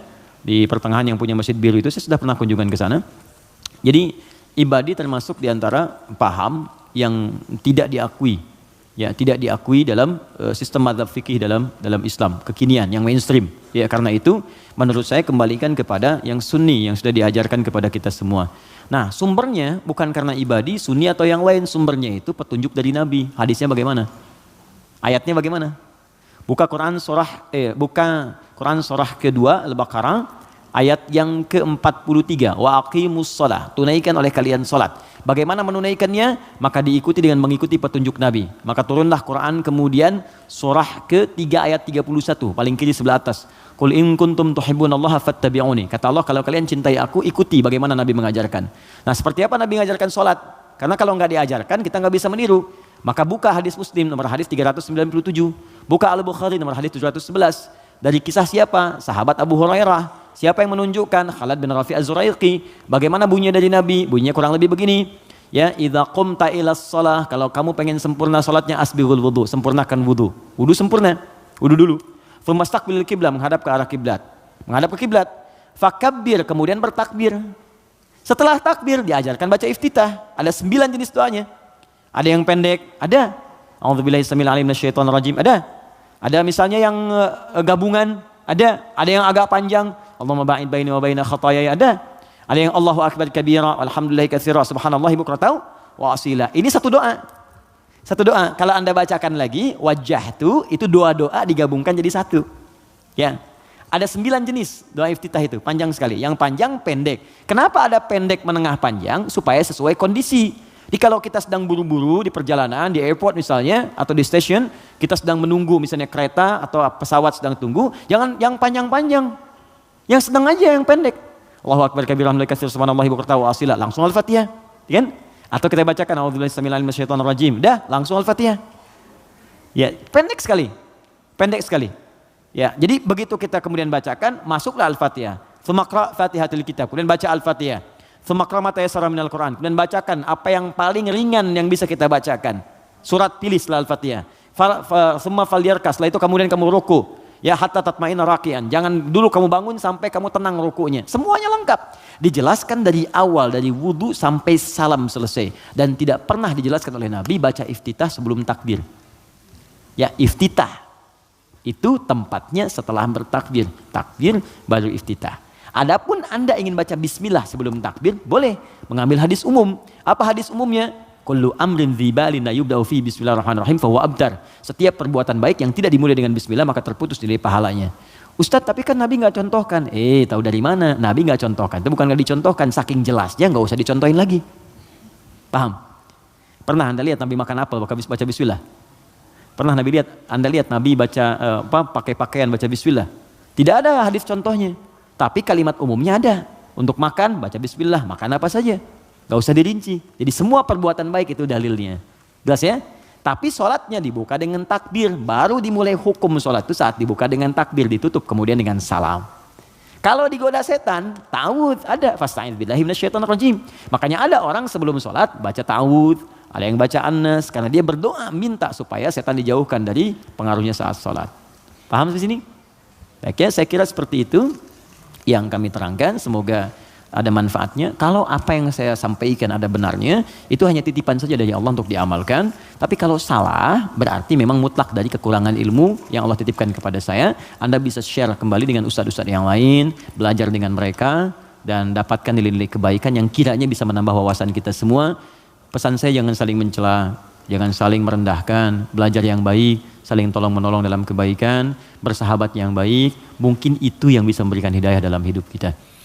Ya, saya ucapkan terima kasih. Sebelum diakhiri, saya ingin sampaikan beberapa pengumuman. Yang pertama, saya tidak bosan-bosan mengatakan bahwa hidup kita itu terbatas. Suatu saat pasti pulang. Sekali-kali sebelum tidur, coba rasakan mungkin tidur saya yang terakhir. Lihatlah ke cermin, pantas kan jadi ahli surga. Kalau sudah paham dengan itu, maka segera perbaiki diri. Kalau punya titipan di rumah, ada istri, ada suami, ada anak-anak, maka coba pikirkan, masa iya antum ke surga anak-anak tertinggal? Maka berubahlah dengan baik.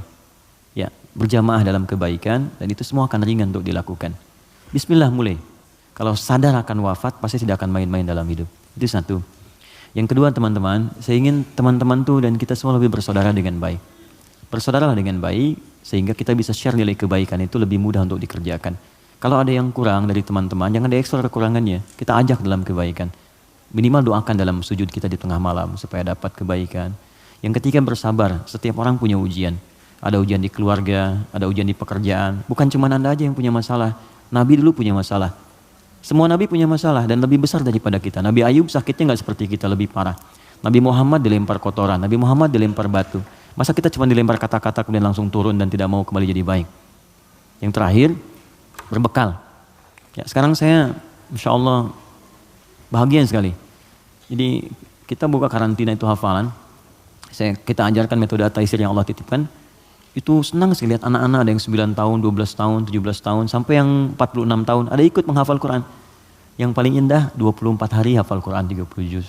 25 hari, ada yang 30 hari. Jadi begitu selesai, pada nangis tuh. Ya, nangis terus nelpon orang tuanya datang, nangis semua. Ada ya Allah, ya Allah. Itu luar biasa. Pokoknya kalau dapat sesuatu tuh, kalau kita punya amalan baru, dan kita menuntaskannya, ada perasaan tuh indah dalam hati kita. Ayo coba mulai. Yang mau saya sampaikan, Orang lain sudah mulai, jadi kalau Anda nggak mulai, Anda tertinggal. Tertinggal. Ayo mulai. Anak-anak lihat sekolahnya di mana, ajarin sholatnya. Cari sekolah yang bagus, fisikanya, matematika, tapi sholatnya juga bagus. Qurannya bagus. Supaya ada pengaruhnya, ada ketenangan di hidup. Nih ya, Anda sedang capek, terus Anda pulang ke rumah, anak Anda yang 4 tahun, itu sedang baca Quran. Walaupun cuma Al-Ikhlas, itu tenang hati Anda. Ya, ayo mulai, dan semoga Allah muliakan kita semua. Apa yang bisa saya bantu, saya akan bantu semaksimal yang saya bisa lakukan. Ya, kalau saya sudah menyerahkan semuanya, Anda belum berubah juga, saya tidak tahu dengan cara apa lagi saya harus memberikan motivasi kepada Anda semua. Alhamdulillahirabbil alamin, ahmaduka hamdan syakirin, hamdan na'imin, hamdan yuwafi ni'amahu yukafi mazida. Ya Rabbana lakal hamdu wa lakal syukru kama yanbaghi li jalali wajhikal karim wa li 'azimi sultanik. Allahumma shalli wa sallim wa barik ala rasulikal karim nabiyyikal amin sayyidina Muhammadin wa ala alihi wa sahbihi ajma'in. Rabbana la tada' lana fi maqamina hadza wa fi kulli maqamin dhanban illa ghafartah. Ya Allah, mohon sayangi kami ya Allah tanpa kecuali. Jika ada pendosa seberat apapun dosanya, ya hadir di tempat ini atau jauh dari kami, maka mohon ya Allah dengan segala rahmat-Mu keikhlasan amalan mereka, mohon ya Allah ampuni seluruh dosa-dosa mereka. Wala hamman illa farajtah. Jika ada yang hadir di tempat ini khususnya hadir dengan kegelisahan dalam hatinya, jangan biarkan dia meninggalkan tempat ini kecuali Engkau telah tenangkan keadaan jiwanya. Allahumma wala asiran illa yassartah. Duhai Allah, mohon ya Allah, jika ada di antara kami yang tengah dirundung kesulitan di pekerjaannya, di rumah tangganya, kehidupan sosialnya, dengan segala keikhlasan amalnya, jangan biarkan dia keluar dari tempat ini kecuali Engkau telah mudahkan segala urusannya. Allahumma wala maridan illa syafaitah. Duhai Allah, jika ada di antara kami yang tengah Engkau uji dengan penyakit seberat apapun, maka mohon dengan ketulusan hijrah dan kebaikannya, angkat dan sembuhkan segala penyakitnya. Allahumma asli ahwala ma yuqarribuna ila ridhaka ya Allah. Ya Allah, kami mohon, kami ingin berubah jadi orang baik, kami ingin berubah menjadi soleh dalam pandangan-Mu, maka mohon kuatkan niat kami ya Allah. Berikan kami bimbingan untuk berubah lebih baik daripada pandangan-Mu. Allahumma ati anfusana taqwaha wa zakkiha anta khairu man zakkaha anta waliyuha maulaha. Ya Allah, kami tidak menguasai jiwa kami tidak mampu mengendalikan diri kami, maka kami mohon kepada Engkau pemilik jiwa kami, bersihkan semua kotoran yang melekat pada jiwa kami. Jadikan bersih dan jernih ya Allah keadaan jiwa kami untuk memberikan respon positif dalam tindakan kami. Allahumma idza kana hadzal yaum ya Allah min baqiyati ayyamina faj'al baqiyata ayyamina ya Allah hayatan thayyibah. Duhai Allah, jika memang masih terbentang luas kesempatan untuk hidup, beraktivitas bagi kami dari mulai saat ini, maka mohon jadikan sisa hidup kami lebih baik daripada sebelumnya. Wa idza kana hadzal yaum ya Allah min akhir hayatina faj'al akhir hayatina husnal khatimah. Ya Allah, kami mohon jikapun memang hari ini adalah hari terakhir kami hidup di muka bumi ini, di dunia ini, kami mohon ya Allah, wafatkan kami dalam keadaan husnul khatimah. Wafatkan kami dalam keadaan husnul khatimah. Tawaffana muslimin ya arhamar rahimin wa qawwi lisanana kulakum tauhid la ilaha illallah.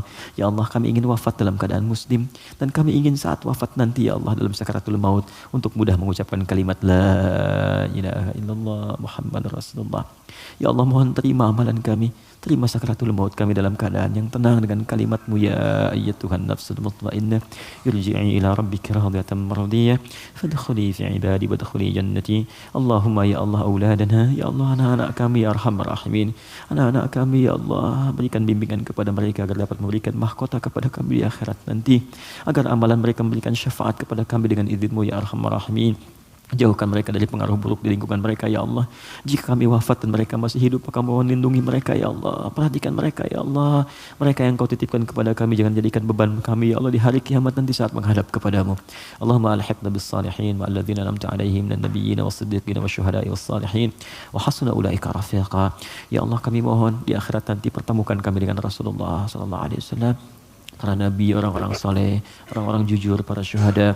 Allahumma akhi bainana ya arhamar rahimin. Ya Allah, persaudarakan kami yang hadir pada saat dalam kebaikan dan rahmat-Mu ya Allah. Jauhkan kami dari perpecahan ya arhamar rahimin. Jauhkan kami dari kehinaan ya Allah. Tenangkan kehidupan kami, rumah tangga kami. Jauhkan dari perbuatan yang dapat mengundang siksa dan murka-Mu ya rabbal alamin.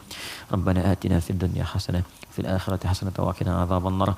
Allahumma waffiqna li na'mal ma ta'allamna ya Allah. Berikan kami bimbingan untuk mengamalkan apa yang telah kami pelajari agar dapat mendapatkan ridha dan rahmat-Mu.